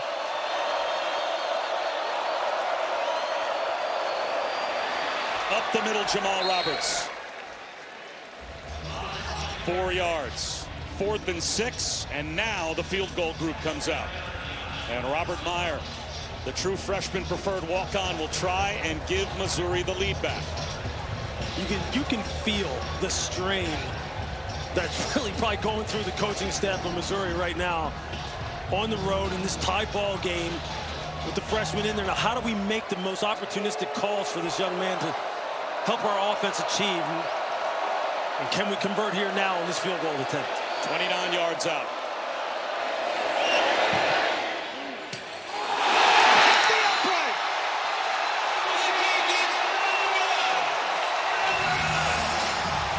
That's going to add to the strain. That's exactly the situation you don't want to be in. Here again, special teams, that third phase, something that almost cost them a week ago against Auburn. Now the score remains tied. On this top 15 matchup, it's saying, oh, 3-3, 4 minutes to go in the 4th quarter. This has been a boring game. It has not been. There have been a ton of momentum changes, and we still have 19 minutes to go. MK Young bounces it outside. MK Young down the sideline. Jalen Catalon in pursuit. Can he save a touchdown? He cannot. House call. And Vanderbilt's got the lead.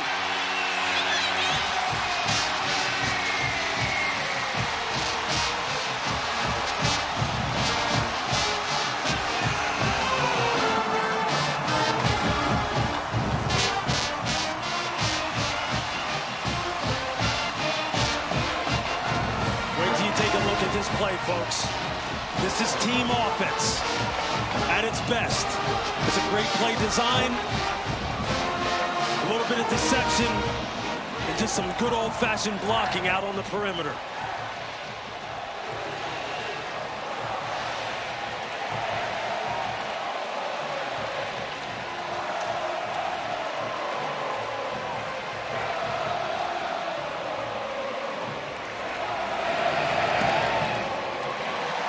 After 2 trips, one to the 2-yard line, one inside the 15-yard line for Missouri. No points. This is the answer for Vanderbilt. Watch the double pull here. Watch what it does to Josiah Trotter. And then watch the blocking right here at the point of attack, in particular by Tristan Brown. Just watch what happens here. Watch Josiah Trotter. He just takes one step down, which gives Eli Stowers the angle. And then it's Tristan Brown with the block on the corner. And then it's out the gate for Kylan Young, who's as smooth and as explosive as it gets. He and Cedric Alexander, just a heck of a 1-2 punch. Again, the deception by the double pullers gets Trotter to just hesitate just a bit. And then MK Young is out the gate, just striding it out like he's running the 100-meter dash. And you see him then, it's full throttle, baby. And that's the kind of explosive plays that Clark Lee was looking for. He said explosives and turnovers and winning the point of attack would win this game. There's the explosive play they were looking for. When Clark Lee got Tim Beck and Jerry Kill to come from New Mexico State and join his coaching staff, they didn't just bring Diego Pavia and Eli Stowers along. MK Young is another part of that group from New Mexico State to join the Commodores, and he gives them the lead. Coming up tonight, 7:30 Eastern on ABC and the all-new ESPN app. A huge game in Death Valley. LSU trying to keep their season alive as they take on Texas A&M. We'll take a look at this week's college football rankings brought to you by Prudential. So a road test for the Aggies tonight in Death Valley. A tight one right now for Alabama on the road against South Carolina. A tight one for Vanderbilt at home against Mizzou.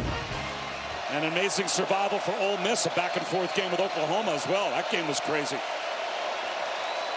It is a good time to be a college football fan. So many good games.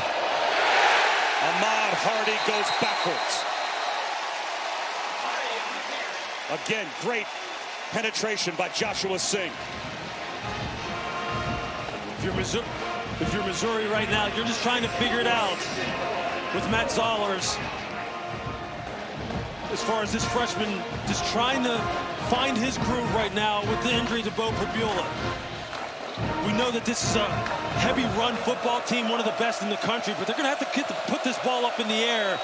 And he has got a tough task, Bob, against this defense, as you can see, giving him all kinds of pre-snap looks. They'll run it on 2nd and 12, and there goes Hardy. First down and more, cut down by Martell Height. But not before he picked up 17 yards. That gets them out of the hole. That's a beautifully blocked zone run. Just look at the offensive lineman get lateral and vertical, create some seams in the defensive front, and then Ahmad Hardy just downhill, just gaining steam, saying, hey, put it on me. Put it in my hands. Let's see if we can start rolling. Hardy again, bouncing off tacklers. He's now up to 64 yards rushing, and we still have 2.5 minutes to go in the 3rd quarter. Again, Alabama and Auburn limited him to 52 and 58 yards running respectively the past 2 weeks. He's past that against Vanderbilt. We still have a quarter plus to play, so they have had enough, I guess, Lewis, in the running game that they'll probably feel like they can lean on it the rest of the way. Oh, yeah, with a true freshman. He was looking over at the sideline going, give me some more. I'm starting to find my rhythm. Give me the football. Zollers to throw. Collision, flags. Olubade, the intended receiver, and C.J. Hurd, it looks like will be flagged. C.J. had a great break on it. You just got to try and find a way to clear the legs of the wide receiver, and he may have had an interception. Pass interference, defense number 8. The ball will be placed at the spot of the foul. Automatic first down. Just watch C.J. Hurd. He reads this perfectly. He's already there. You just got to find a way to step over the feet and get your hands out in front and make the pick. Yeah, unfortunately, sometimes you get too good of a break and you just get tangled up. Fresh set of downs for Missouri.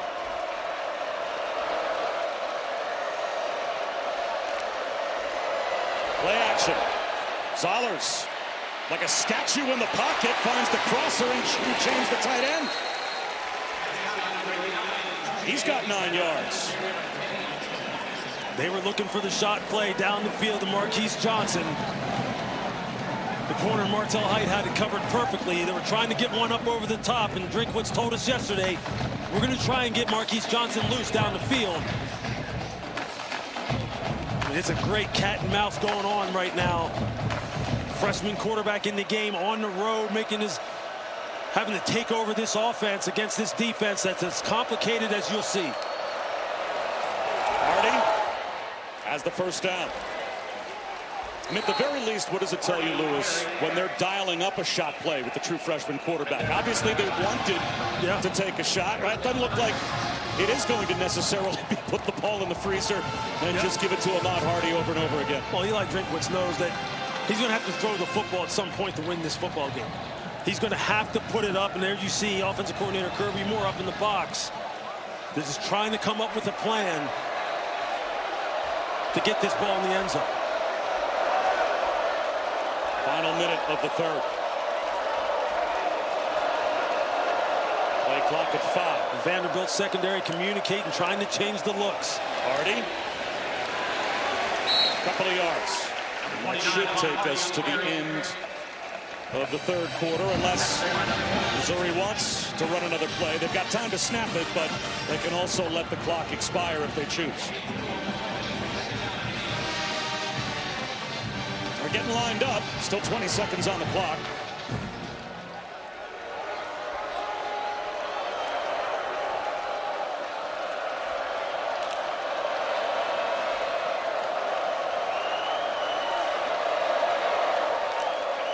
Blitz coming.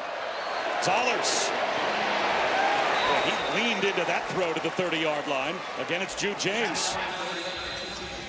And that is a heck of a throw by freshman Matt Zollers. He took a heck of a shot from Langston Patterson onto the 4th. Change your quarterback from what you've seen so far. How has that changed what they're able to do offensively? Well, I mean, they found some spaces out there. Obviously, they're committing to the run game, which we need to do a better job when we get them all scheduled on first down. Let's keep them all scheduled. But this is going to be a battle to finish. So this is a good team, and we're a good team, and we got to go get what we want. Thank you, Coach. Thanks. Ahmad Harding starts off the fourth quarter. What a run on 3rd and 2 down to the 15-yard line, carrying tacklers. You can see why this young man is one of the best, if not the best, running backs in college football as far as yards after contact. There you see the hit previously that Matt Zollers had taken. Just standing in there delivering the football, and they ask him to throw it. The leading rusher in the SEC. 4 more. Number 3 in America through the first 7 weeks in rushing is Ahmad Harding. And this is also a Mizzou team that has come back to win 3 times this year. All the way back in week 2, they were down 21-8 in the first quarter to Kansas. Their largest comeback in 9 years. They won that one. They trailed South Carolina in the 3rd. They trailed Auburn by a touchdown in the 4th. Last week, they've been here before. Ahmad Harding was motioning over to the sideline earlier in this drive, saying, "Feed me the football." Play action. Zollers lobs one. Back of the end zone. One-handed catch, but out of bounds was Colby Taylor. So too much air under that ball from Zollers. Maybe a blessing. It's 3rd down again. I think he did that on purpose. He saw that was going to be double covered. Didn't want to put the ball in harm's way. Just lived to fight another down. With the play call here, Lewis, are you thinking 4-down territory? Do you even trust your field goal group? Look, if I'm Eli Drinkwitz, I'm telling Kirby Moore, the offensive coordinator, we got to find a way to score a touchdown. So what's our best stuff down here in the red zone? As far as throwing the football, Alubide's not on the field, so that's one option eliminated. Can we get the ball to Kevin Coleman in a catch-and-run situation, as elusive as he is? Coleman was the motion man. The screen instead to Marquise Johnson. Getting a push. Forward progress stops at the 6. Guess what? It's 4th down and 2. Here we are again, another decision for Eli Drinkwitz. The field goal obviously pulls them within 4, but both coaches called these 4-point plays in this area of the field, right? The difference between a touchdown and a field goal. Absolutely. And now you see Alubide, the fantastic freshman, he's back on the field. But sometimes it's about players over plays. And if I'm Eli Drinkwitz right now, I'm saying, look, I got to get the ball. I got to get number 1 a target. If he's one-on-one, I got to get him a target right now because he has made plays for me in big situations the past 2 weeks. Zollers. Sliding catch is made in the end zone, a touchdown. Jude James, the tight end. And we're an extra point for Mizzou away from a tie. That is a heck of a throw and catch. As you see Jude James just go low, trying to secure the ball. As he hits the ground, just keeping 2 hands on it, making sure he leaves no doubt. But Matt Zollers just reading that play out. He had kind of like a double post concept, a double crosser concept. He had Jude James, and he had the freshman Alubide coming across the field. He makes a great decision, puts the ball where it needs to be. That is a big, big response by Missouri. And Meyer gets the point after. This is a true freshman quarterback to a redshirt freshman tight end. Crunch time in the SEC. There you see the double crossers. He puts it low and away. Jude James, big time play. Welcome back to Vanderbilt. You're watching the SEC on ESPN. Top 15 matchup between Missouri and the Commodores. And the 2 teams have now traded second-half touchdowns after the game was tied at 3 at the break. Bob Wischusen here with Lewis Riddick and Chris Button. Missouri not known to share injury information, so Brett Norfleet, their tight end, is in the locker room trying to find out what the injury story is with him. But that led to Jude James, the redshirt freshman, all of a sudden appearing, scoring a touchdown. And how important is this game to both? Missouri, Vanderbilt, the winner, very much alive with a chance to reach the 12-team college football playoff. The loser, they would have a really tough hole to dig themselves out of, even only being a 2-loss team. Yeah, the importance of this game cannot be understated. And really the big way in which freshman Matt Zollers is stepping up right now cannot be understated either. He had taken a big shot on that scoring drive in a pressure situation, and then he comes up with a big-time throw. Now can his defense respond and answer as well? Cedric Alexander, 4 yards. And because of that home run hit by M.K. Young, that's only the 8th offensive play that Vanderbilt has run this half. So any rhythm for Diego Pavia, it's not there right now. And we are tied at 10 with 12.5 minutes to go. Yeah, the interesting thing about this game is that, look, this Vanderbilt offense is so multiple. They can hit you in the passing game with Pavia and his brilliance, as well as run the football with their two-headed monsters that they have in M.K. Young and Cedric Alexander. So I think they'll be able to find their rhythm here pretty quickly. It seems like both of these teams have settled in real nicely as this game has progressed. They run it again with Alexander. 3rd down, 3.5 coming here for Vanderbilt. Josiah Trotter, Marvin Burks Jr. combine on the stop for a team in Missouri. Again, is one of 3 teams in all of college football to be top 10 in total offense and total defense, along with Oregon and Indiana. So they are stingy. This is where the defensive line has to come through, because this is where Pavia Magic usually starts to rear its head in these 3rd down situations. You have to defend the initial read and then the second reaction play. The play that goes off script. Got to rush with lane integrity, play tight coverage in the back end if you're Missouri. Richie Hoskins in motion. Pavia steps up. Pavia across his body, tipped ball. Incomplete. Junior Sherrill had it go off his hands, and it looked like Pavia, if he wanted to run for it, could have. Yeah, there's just so much going on in this play. Chris McClellan initially just gets great pressure up the middle. Look how he comes right down the pike. Pavia has to flush up and out to his right. He's trying to hit his trusted wide receiver, Junior Sherrill, flashing across his face. Ball's a little bit behind him, trying to reach back and make a difficult catch. And I guess it did look like Khalil Jacobs, the linebacker, had an angle on Pavia. Line drive punt.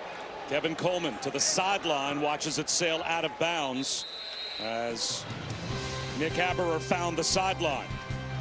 24-yard line will be the starting point for Missouri. ESPN College Football is presented by Chili's 3 for Me, the best $10.99 you can eat. A chance for both of these teams to have historic seasons. Vanderbilt's already made history, just getting to the top 10 for the first time since 1947. And for Mizzou, 6-1 for their 3rd consecutive start. That puts them in position for maybe another 10-win season. They've done that back-to-back years, but a lot hinges on what happens in the next 11 minutes. We are tied at 10, and the true freshman Matt Zollers takes over off of the injury to Bo Pribula and throws the touchdown pass to Jude James. He's got it back now. Ahmad Hardy up the middle. He picks up a couple of yards. Chris Budden with an injury up there. Yeah, Missouri's still without this drive, without their tight end, Brett Norfleet, who is currently in the locker room being evaluated for an upper body injury from the Missouri staff. And in his absence, Jude James has 3 catches for 21 yards and a touchdown. You can't discount the loss of Brett Norfleet. He had 5 receiving touchdowns on the season, was a red zone threat. Exactly where Jude James stepped up. There's a lot of people having to step up for Missouri right now, namely the guy who I've already dubbed Baby Joe Flacco and Matt Zollers. Ahmad Hardy across the 30 to about the 31-yard line. It'll be 3rd down and 3. Another tackle for Brian Longwell. Every play just so critical right now. Eli Drinkwitz and Kirby Moore have to be precise with their play calls. What they know what the big-time runs are for Ahmad Hardy and Jamal Roberts. They know what to call there. Is when you have to throw it against that defensive coordinator right there on your screen. And Steve Gregory, what are our best throws? What are our best route combinations? Matt Zollers has shown that he's up to the task. Roll out for Zollers. He's going to try and run for it, and he'll get it. A true freshman with a 5-yard scramble and a first down. Just a smart decision. You see there the play action fake. If it's not there, hey, tuck the ball down and get the first down. Make sure you secure it on contact. Go ahead and let them know that you picked up the first, young man. Play with confidence. On the road, SEC matchup. 8 for 11, 52 yards and a touchdown. That's a heck of a start. Long way to go yet in this ball game. But he seems like he's in control. Jump cut for Jamal Roberts. Tackled by Martell Height. And this puts Missouri also, Lewis, well over 32 minutes time of possession, closing in on 33 minutes to the 18:38 of Vanderbilt. That's their bread and butter. They're number 4 in America in time of possession. That's a great point. It just shows you that this running game, Ahmad Hardy, Jamal Roberts, it is formidable.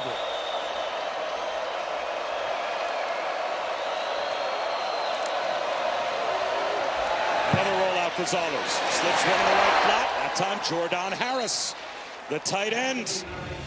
Another answer with Brett Norfleet in the locker room. Just look at the effect that the run game has. Watch what it does to the whole front seven. I mean, right now, if you're Jordan Harris, you're sitting there going, look, I have nothing but space. And this just helps the young quarterback just settle in and settle in. They're marrying up the run with the opportunistic passing game as well as you possibly can. 3rd down and 1. Right up the middle. The pile pushes. It's another Missouri first down. And it just continues to grind the clock down, Bob, as you mentioned. Continues to keep the Vanderbilt offense and Diego Pavia on the sideline.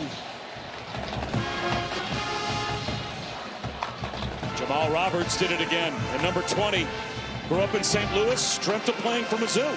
He was 6 years old when College Game Day came to Mizzou, and the Tigers beat Oklahoma.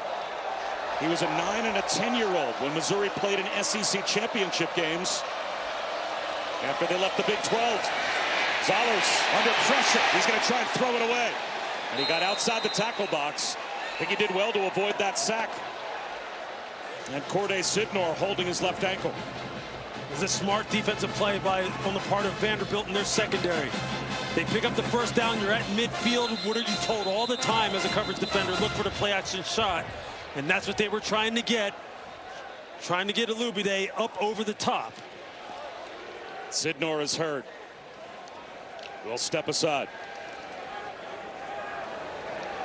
Kick off your NFL Sunday with the Countdown Crew at 10 Eastern tomorrow on ESPN. Before Aaron Rodgers and the Packers have an Aaron Rodgers reunion as the Steelers will take on the Packers. And our Monday Night Football matchup, the Chiefs and Commanders, 8 Eastern on ABC, ESPN. ESPN Deportes, the all-new ESPN app. Peyton and Eli once again on ESPN2.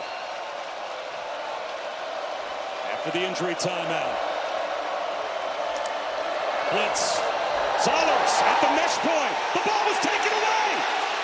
C.J. Hurd on a blitz. I think he's got the football. He does. Take away for Vanderbilt. A steal by C.J. Hurd. Vanderbilt comes up with their patented 11-up look. Steve Gregory, that Brian Flores influence. Then they back out. You're going to see Hurd. You're going to see him right here. Just watch the cat and mouse, and then he gets ahead of steam and comes up. And at the mesh point, he just takes the football out of the hands of Jamal Roberts. I mean, that's a big-time play. You can see they're trying to. The exchange isn't clean. You can tell the quarterback, Matt Zollers, is trying to pull the ball out. Jamal Roberts doesn't have it secured. And C.J. Hurd says, hey, if neither of you two want it, I'll take it. And I'll give it back to my offense. That's just a big-time play. As you see Stephen Gregory congratulating C.J. Hurd on the sideline. Now, what can the Vanderbilt offense do with it? Avia looking downfield for the freshman. And that's well out of bounds. He tried to hit Caleb Barnett. They tried to sneak the true freshman speedster out of the backfield on a wheel route. And Nicholas Rodriguez read it and ran right down the sideline with it. That's going to be one of those plays that kind of goes unnoticed in the course of this football game. But that guy right there on your screen, Nicholas Rodriguez, that is a heck of a read and coverage execution on the part of a linebacker against one of the faster players on the Vanderbilt offense.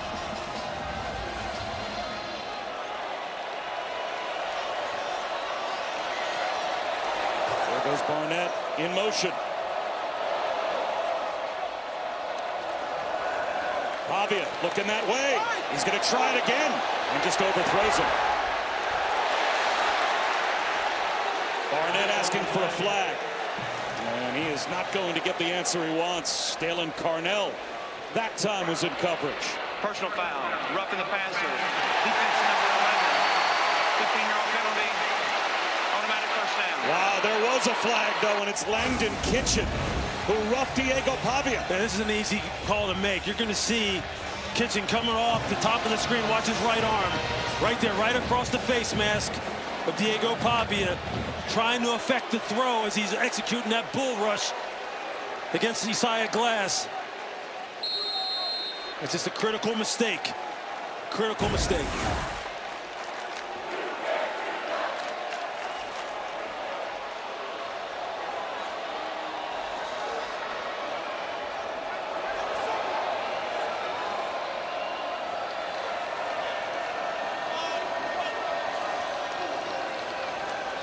Pavia on a keeper, cuts it upfield, pays the price. Picked up about 2.5. This Missouri defense plays with such good eyes. They have really done a good job for the most part of keeping the dangerous Diego Pavia contained. He just puts so much pressure on you with his dual threat capabilities, the RPO game that they have.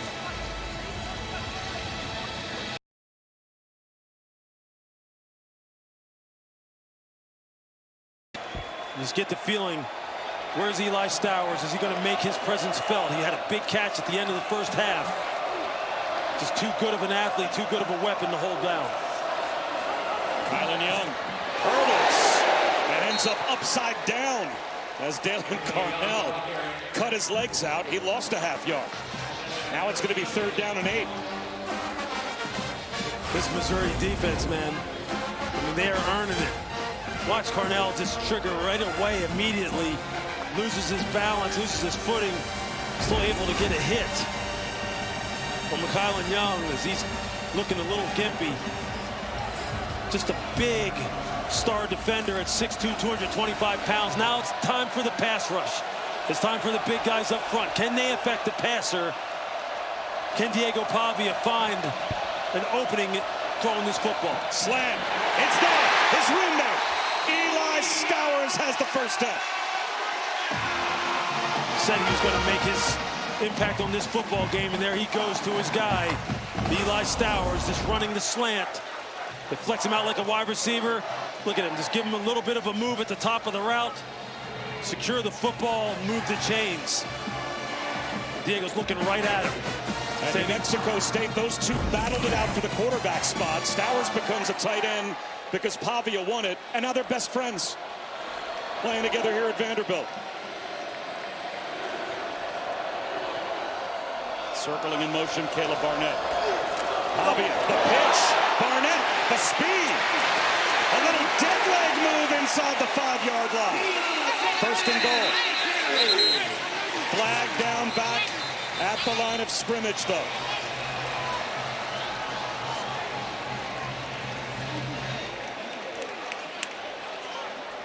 Is this play going to come back? Are you going to get a holding penalty? Holding. Offense number 53. 10-yard penalty. First down. That's the center, Jordan White. This is just an unnecessary play on the part of Jordan White. The play has already declared. Barnett is already out the gate, and you're going to see him. He reaches and grabs the leg of the defensive lineman right there, who would have had no impact on the play whatsoever. Thank you. So instead of 1st and goal at the 5, it's now 1st and 20, back outside the 25 at the 27-yard line.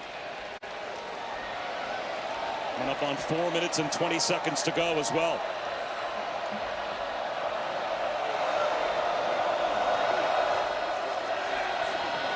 Pavia looking for Junior Sherrill.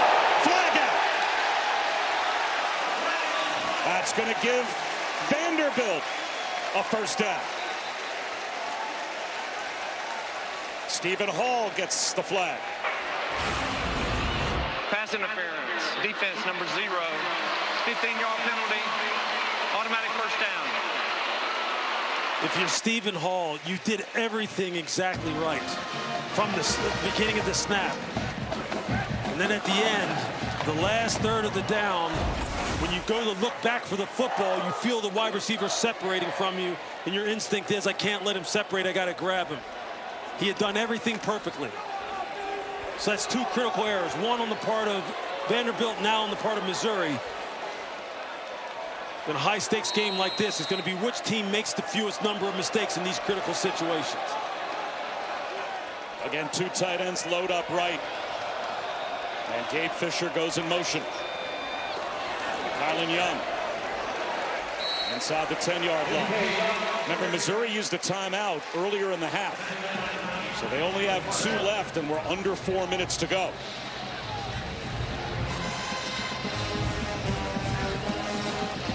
Cedric Alexander comes back in the game.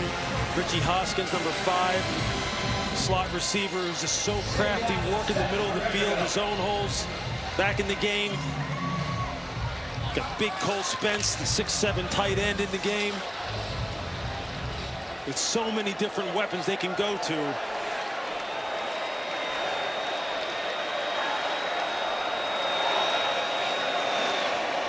Alexander.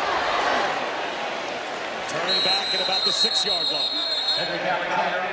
An enormous third down coming here for Vanderbilt. Khalil Jacobs made first contact. Now, the Commodores can get a first down inside the 2-yard line. If they do, well, then Missouri might be in a position where they have to start thinking about using their timeouts. Absolutely. Just to have time on the backside with the 2-minute timeout to help them. You can see head coach Clark Lee is consulting with his guys on the sideline, trying to game this out, trying to take as much time off the clock as possible and come up with maximum points, get this ball in the end zone. They have to call timeout. The play clock had wound all the way down, and Diego Pavia saw it. Timeout Vanderbilt. The first of the half. 30-second timeout. It was about to be delay of game, and Diego Pavia calls timeout. 2 trips for Missouri Lewis down in the scoring zone. They come away empty on both, and that kind of set up the second half. It sure did. Here in this 4th and goal situation, this was the play that maybe changed the entire game for Missouri, although freshman Matt Zollers has really come up big, and then they miss the field goal attempt. It's been something that has just been a thorn in their side. And then the big time, it's just explosive run by Kylan Young, who just takes it the distance. And then again, the freshman just coming up big, just staying poised, calm, and collected. Normal tight end, Brett Norfleet not in the football game, and Jude James just comes up big. There's a lot of action for a 10-10 game. A lot of action, a lot of twists and turns. And that's just in the second half. And so much could be determined by this play here. 3rd down and 4. From the 6. Cedric Alexander in motion into the slot right. Pavia, straight quarterback run. Reaches the ball out at the goal line. Did he get in? He's short. Now that might work out well for Vanderbilt. They could take the clock all the way down to the 2-minute timeout. 1st and goal. You're going to see Pavia just trying to stretch it out, trying to get that ball across the goal. You see, he's down just short. That's a great point, Bob. Now, they got a first down, a fresh set of downs. The clock becomes a factor.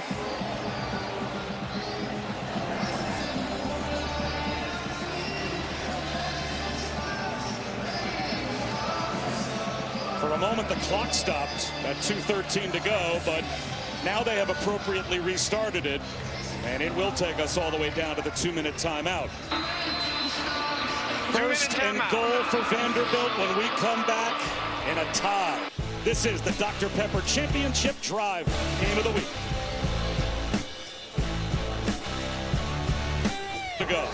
A game that was tied at 3 at halftime. Vanderbilt took the lead on an M.K. Young 80-yard home run touchdown run. Missouri answers with a true freshman to a redshirt freshman, quarterback to tight end touchdown. And now Vanderbilt all the way down at the 1-foot line. First and goal. 2 timeouts left for Missouri.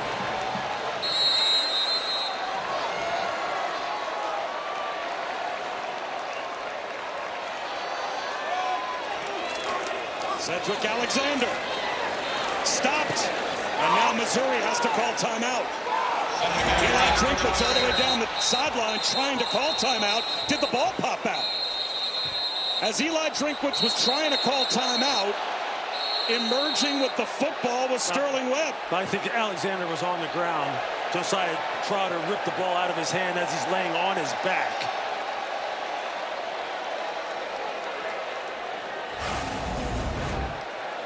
And you can clearly see that he's on the ground. Trotter makes contact there. He's fighting, he's spinning. He's on the ground. Then the ball's pulled out. It almost looked like you could make the argument the forward progress was stopped even before he got to the ground.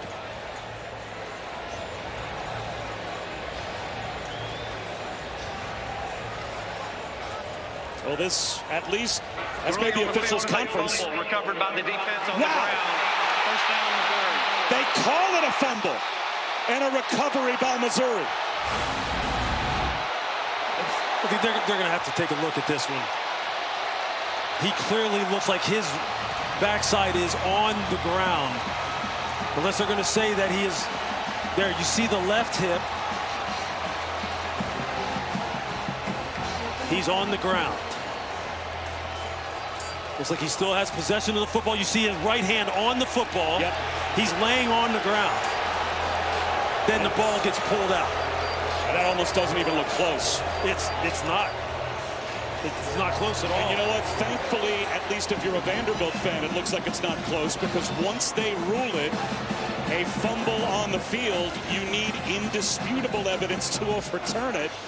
And you can get times where you can't see the football in a mess of bodies down there. This time, it looks like we have a clear view, and Jerry McGinn, our officiating expert, is this, Jerry, as cut and dry to you as it seems to be to us? We got some really good looks. The fact that the runner is down, he's on his back, he has possession of the ball, and then it was ripped out. So I believe replay will overturn this, and it'll be Vanderbilt's ball. Even before he was on his back, his left forearm is on the ground. You can see it on that previous angle. You can't see it as clearly maybe on this angle here. His forearm is on the ground right there.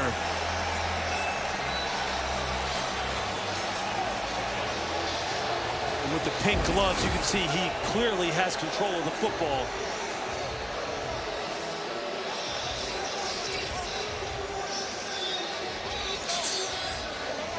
Barkley is over, just staring daggers at the officiating crew. And he is hovering nearby.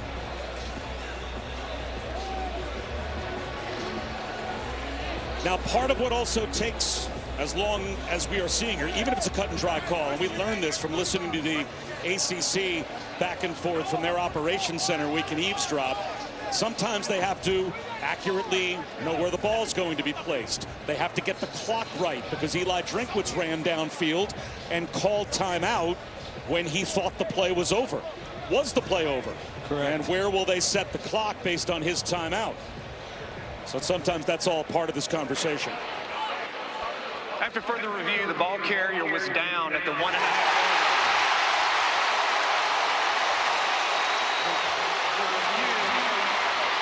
Will carry a 10-second runoff. Missouri will take a timeout to avoid a 10-second runoff. Please reset the game clock to 1 minute, 56 seconds, 156. So it'll be second down and goal inside the 2-yard line. Missouri down to 1 timeout left. They're adding a little bit of time to the clock. And Eli Drinkwitz trying to preserve as much time as possible. They haven't adjusted the clock yet. Now they have.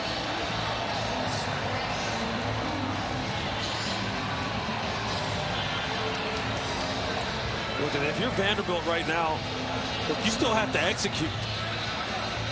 As favorable as this situation seems for you, given where you have the football, you still have to execute. You got to play this thing all the way through. And if you're Missouri, you got to be fighting and scratching and clawing, trying to create a turnover here, trying to make it as tough as possible. And this game is still tied 10-10 with just under 2 minutes left. You cannot take anything for granted.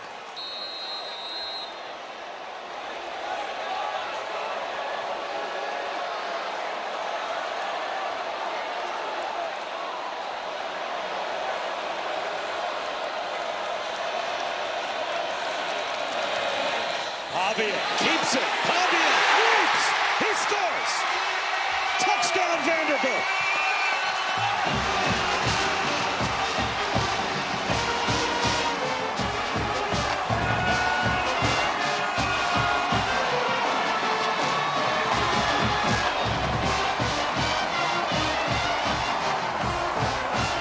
That's nice execution on the part of Vanderbilt at the point of attack. Both tight ends, Cole Spence, Eli Stowers, the lead block from Cedric Alexander.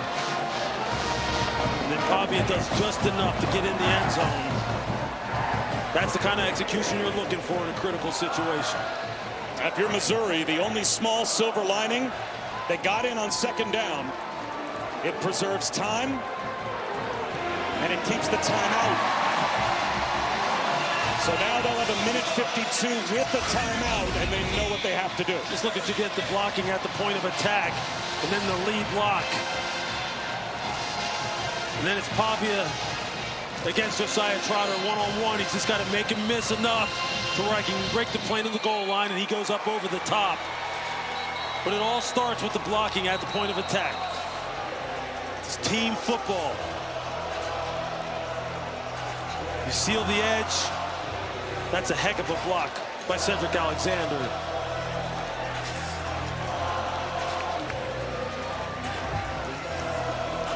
The Heisman post last week for Diego Pavia. The Heisman post this week as he is now up. He's only got about 150 yards of total offense, but that touchdown run puts Vanderbilt back on top.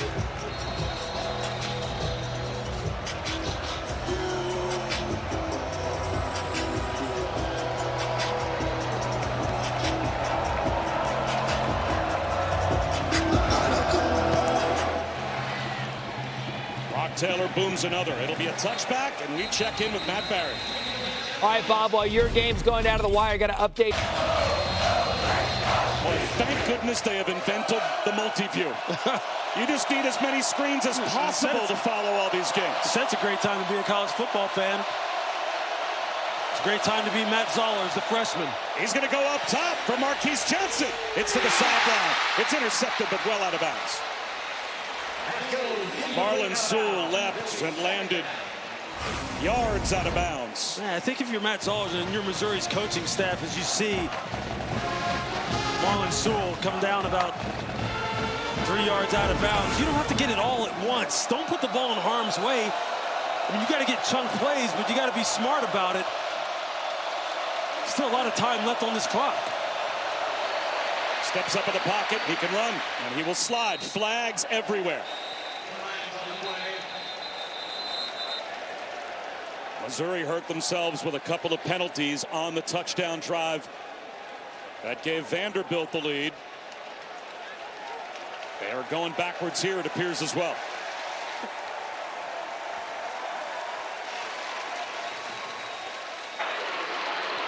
Personal foul. Tripping. Offense number 55. Half the distance to the goal. Second down. Wow.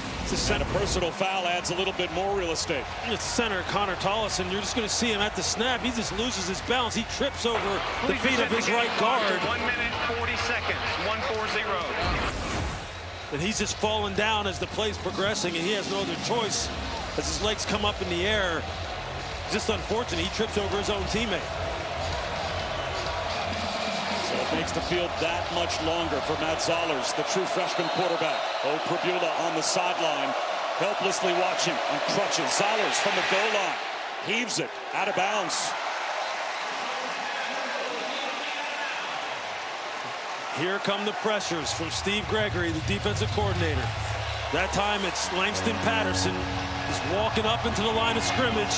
You don't know who's coming, who's dropping. This is not where you want to be. 3rd down and 23.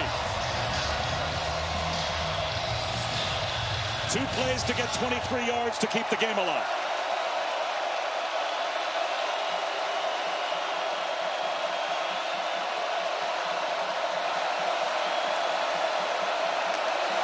Four-man rush. Zollers out of the pocket. Off his back foot to the goal line. Stays out of the end zone. Stays alive. Rips a throw incomplete. Flag. Joshua Manning, the intended receiver, and it looks like it'll be a pass interference penalty against Vanderbilt. They're going to get Colby Taylor arriving too early.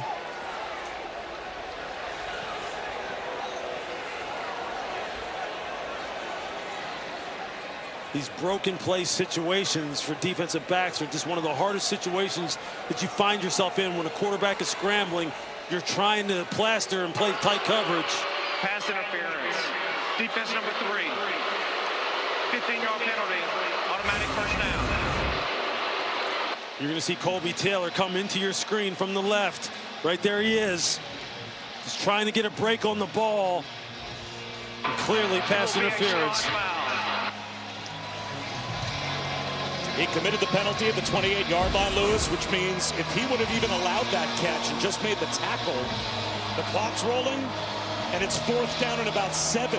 Instead, it's a first down for Missouri. In those situations, you kind of lose context as far as where you're at on the football field. You're just trying to make a play and trying to prevent a big play. It's such a hard situation to be in, but it's fortunate for Missouri now. They got a fresh set of downs. They got to continue to try and get some chunks down here, but not take big-time chances.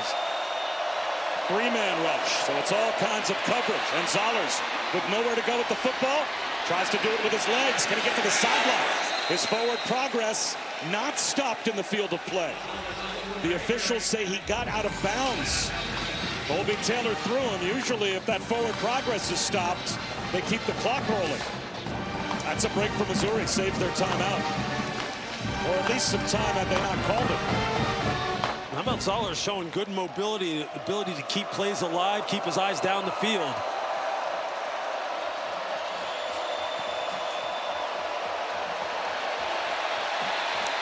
They might catch too many men on the field for Vanderbilt. Instead, Clark Lee calls timeout. Vanderbilt. Their second of the half, 30-second timeout.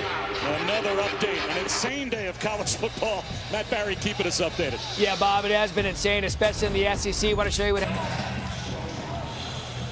Like we said, multi-screen, the multi-viewer, and a chance to reach the 12-team playoff arguably hangs in the balance in this matchup of top 15 teams for both. The winner, very much alive. The loser, long odds to make the 12-team college football playoff. And the hopes for Missouri rests on the shoulders of a true freshman, Matt Zollers, who has been a gamer. He's been good. He absolutely has. And right now, if you're Steve Gregory, you're trying to figure out, do I need to pressure this young man? Because he looks a little bit too calm back here in the pocket. Easy pitch and catch. Again, it's Jude James. It's been his favorite target. First down.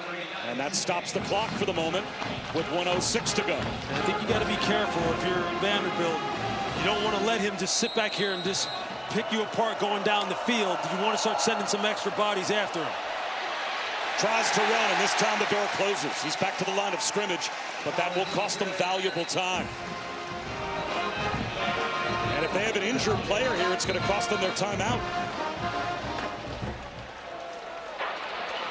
Timeout, Missouri.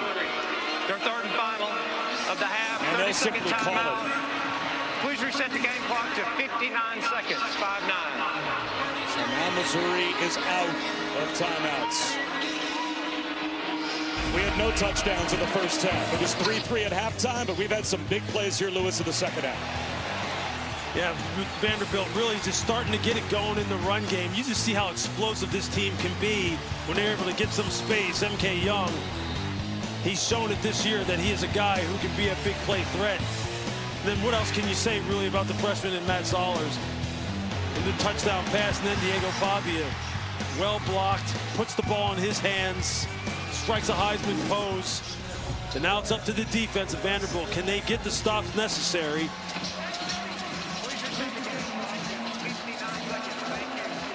A fair number of these students started lining up for College game day at noon yesterday. We saw a video of the women's basketball team throwing them donuts this morning at 5 o'clock in the morning, and they were going wild then.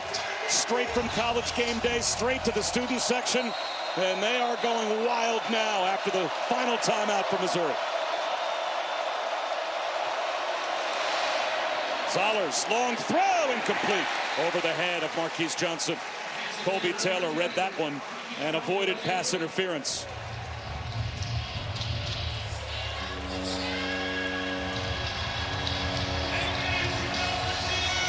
Basically, here's the ball game. Got 3rd and 10. You're Steve Gregory, what are you dialing up? Are you trying to play coverage? Are you sending 5 or more? You got to get an extra rusher on this quarterback. Do you want to kind of make him speed up his process? Just don't want to give away anything cheap on the back end. Can Missouri hit a big play? Jump ball, well out of bounds, over the head of Marquise Johnson, and now it does indeed come down to this. 4th down and 10 for Mizzou at their 41-yard line. Not really giving their wide receivers a chance. Trying to push this ball down the outside lane, down along the sidelines. This long foul balls. You got to dial up something that gives them a chance to make a big play. The freshman Illuminate not on the field, which is a little bit surprising in this big play situation. Will Vanderbilt blitz? They rush 4 once again. Zollers across his body. Caught! Kevin Coleman Jr. for a first down. 14 yards to the 45.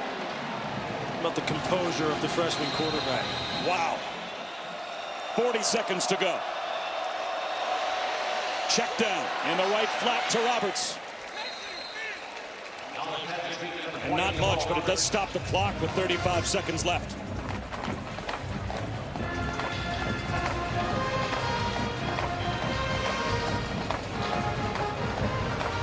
Just trying to be mindful of the clock while at the same time, you know, you're gonna have to put the ball up down the field.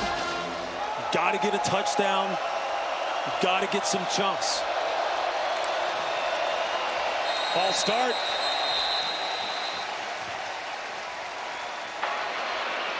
False start. Offense, number 77. 5-yard penalty. 2nd down. It's on the right guard, Biegler.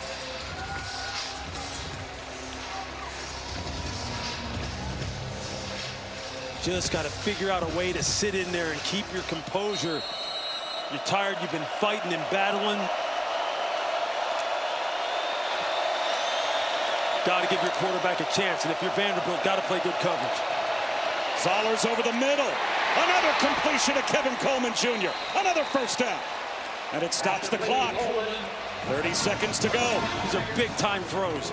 Big-time throws by a true freshman who had only attempted 6 passes before this game. And not spiking it. Here comes the blitz. Pocket collapses. Zollers tosses one. Near side, almost intercepted.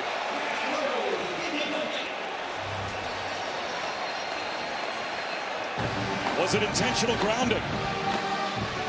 It is. See, Zollers is trying desperately, trying to get rid of the football and doesn't want to take the sacks. Keanu Coote was right there. Intentional grounding. Offense number 5. The penalty is a loss of down in spite of the foul. Penalty also carries a 10-second runoff. Please reset the game clock to 10 seconds.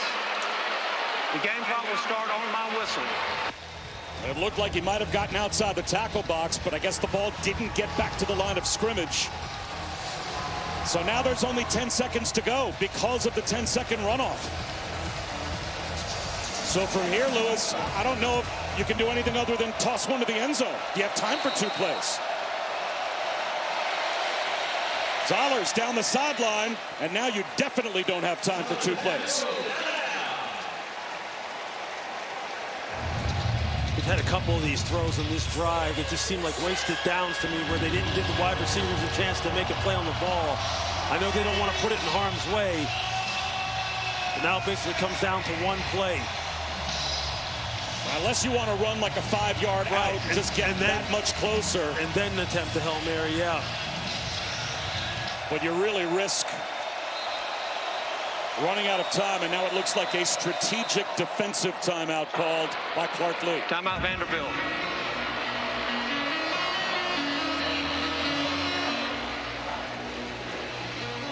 Are you even risking with 6 seconds on the clock, trying to get a little bit closer to the end zone, or is this taking a crack at it and just having Zollers throw one in?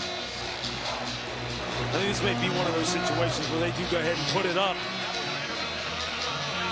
Second half. I mean, if I'm trying to figure out who's the guy who I think can make a play in a jump ball situation, again, I've been saying it the entire game. Alubade has to be put on the football field. He's the best contested ball catcher that you have on the football team. He's heading back to the sideline. He designed something where he's at the point of attack, and you can see he's just standing over there on the sideline. Unless they're just going to try and get a quick 5 here and maybe put him out there for the last play if they think they can get that done. Zollers. Now this could be the last play. To the end zone. At the goal line. Is it caught? No, incomplete. That'll end the game.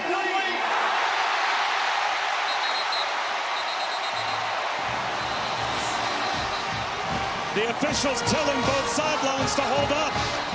Kevin Coleman Jr. right at the goal line had a chance to make the catch.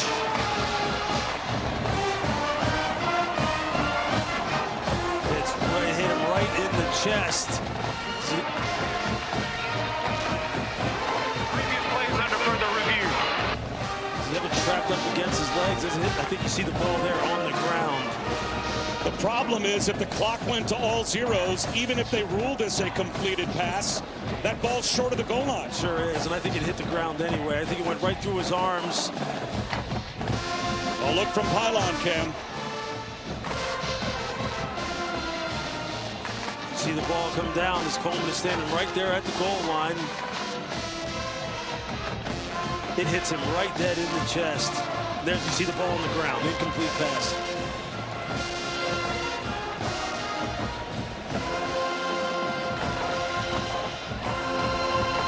Another look at it. It's a heck of an effort, heck of a throw.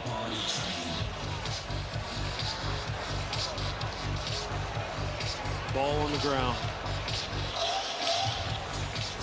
And again, even if he had hauled it in, it looked like the ball was short of the goal line while he was down.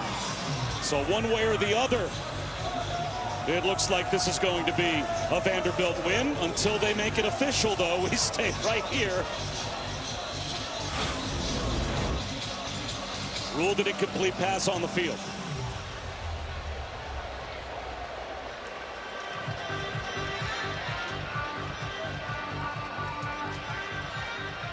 He may have secured that before he went to the ground. Yeah, but again, is the ball on the goal line or is it short? Yeah, that's a different look at it there. Ball slipping, but he keeps it trapped against his thighs.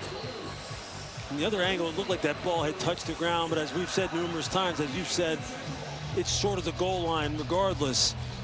His body's on the goal line, but that means he's keeping the ball from the goal line. Right. After further review, the pass was caught, but short of the goal line. Time expired on the play. The game is over. Wow. So it turns into a completion to Kevin Coleman Jr. and probably 3 or 4 inches away from a Hail Mary touchdown. What a win for Vanderbilt. Let's go down to Chris. Coach, and what was a very odd and wild game. What are you most proud of the way that your boys closed it out today? Well, just that. I mean, they fought. That was back and forth. That's a really good Missouri team. Obviously, we played better at the end there, and I think there was some gutsy play by our defense kind of right there coming out of the half. We had the explosive run and the touchdown drive. A lot to like about that back and forth. We can build off this. There's also a lot to learn here. A lot of eyes on Nashville today. College game day in town. What do you hope that you showed college football about what you and this team are building here in Nashville? Well, listen, first and foremost, I'm just excited for our players and our program. Obviously, we love Nashville. We love our university. We were so glad and proud to share that with the nation today. And this won't be the last time. This program is just getting started. There's so much for us out in front. We appreciate the attention. We'll keep working hard to put a product on the field that inspires people to show up. But more of that ahead for us. Congratulations. Thanks so much. Vanderbilt does it again. What a gutty performance, though, with a true freshman at quarterback from Missouri as well. But the Commodores survive. For Louis Riddick and Chris Budden, I'm Bob Wischusen. Thanks so much for watching. Enjoy the rest of your college football night. Thank you for watching this presentation of the Southeastern Conference on ESPN.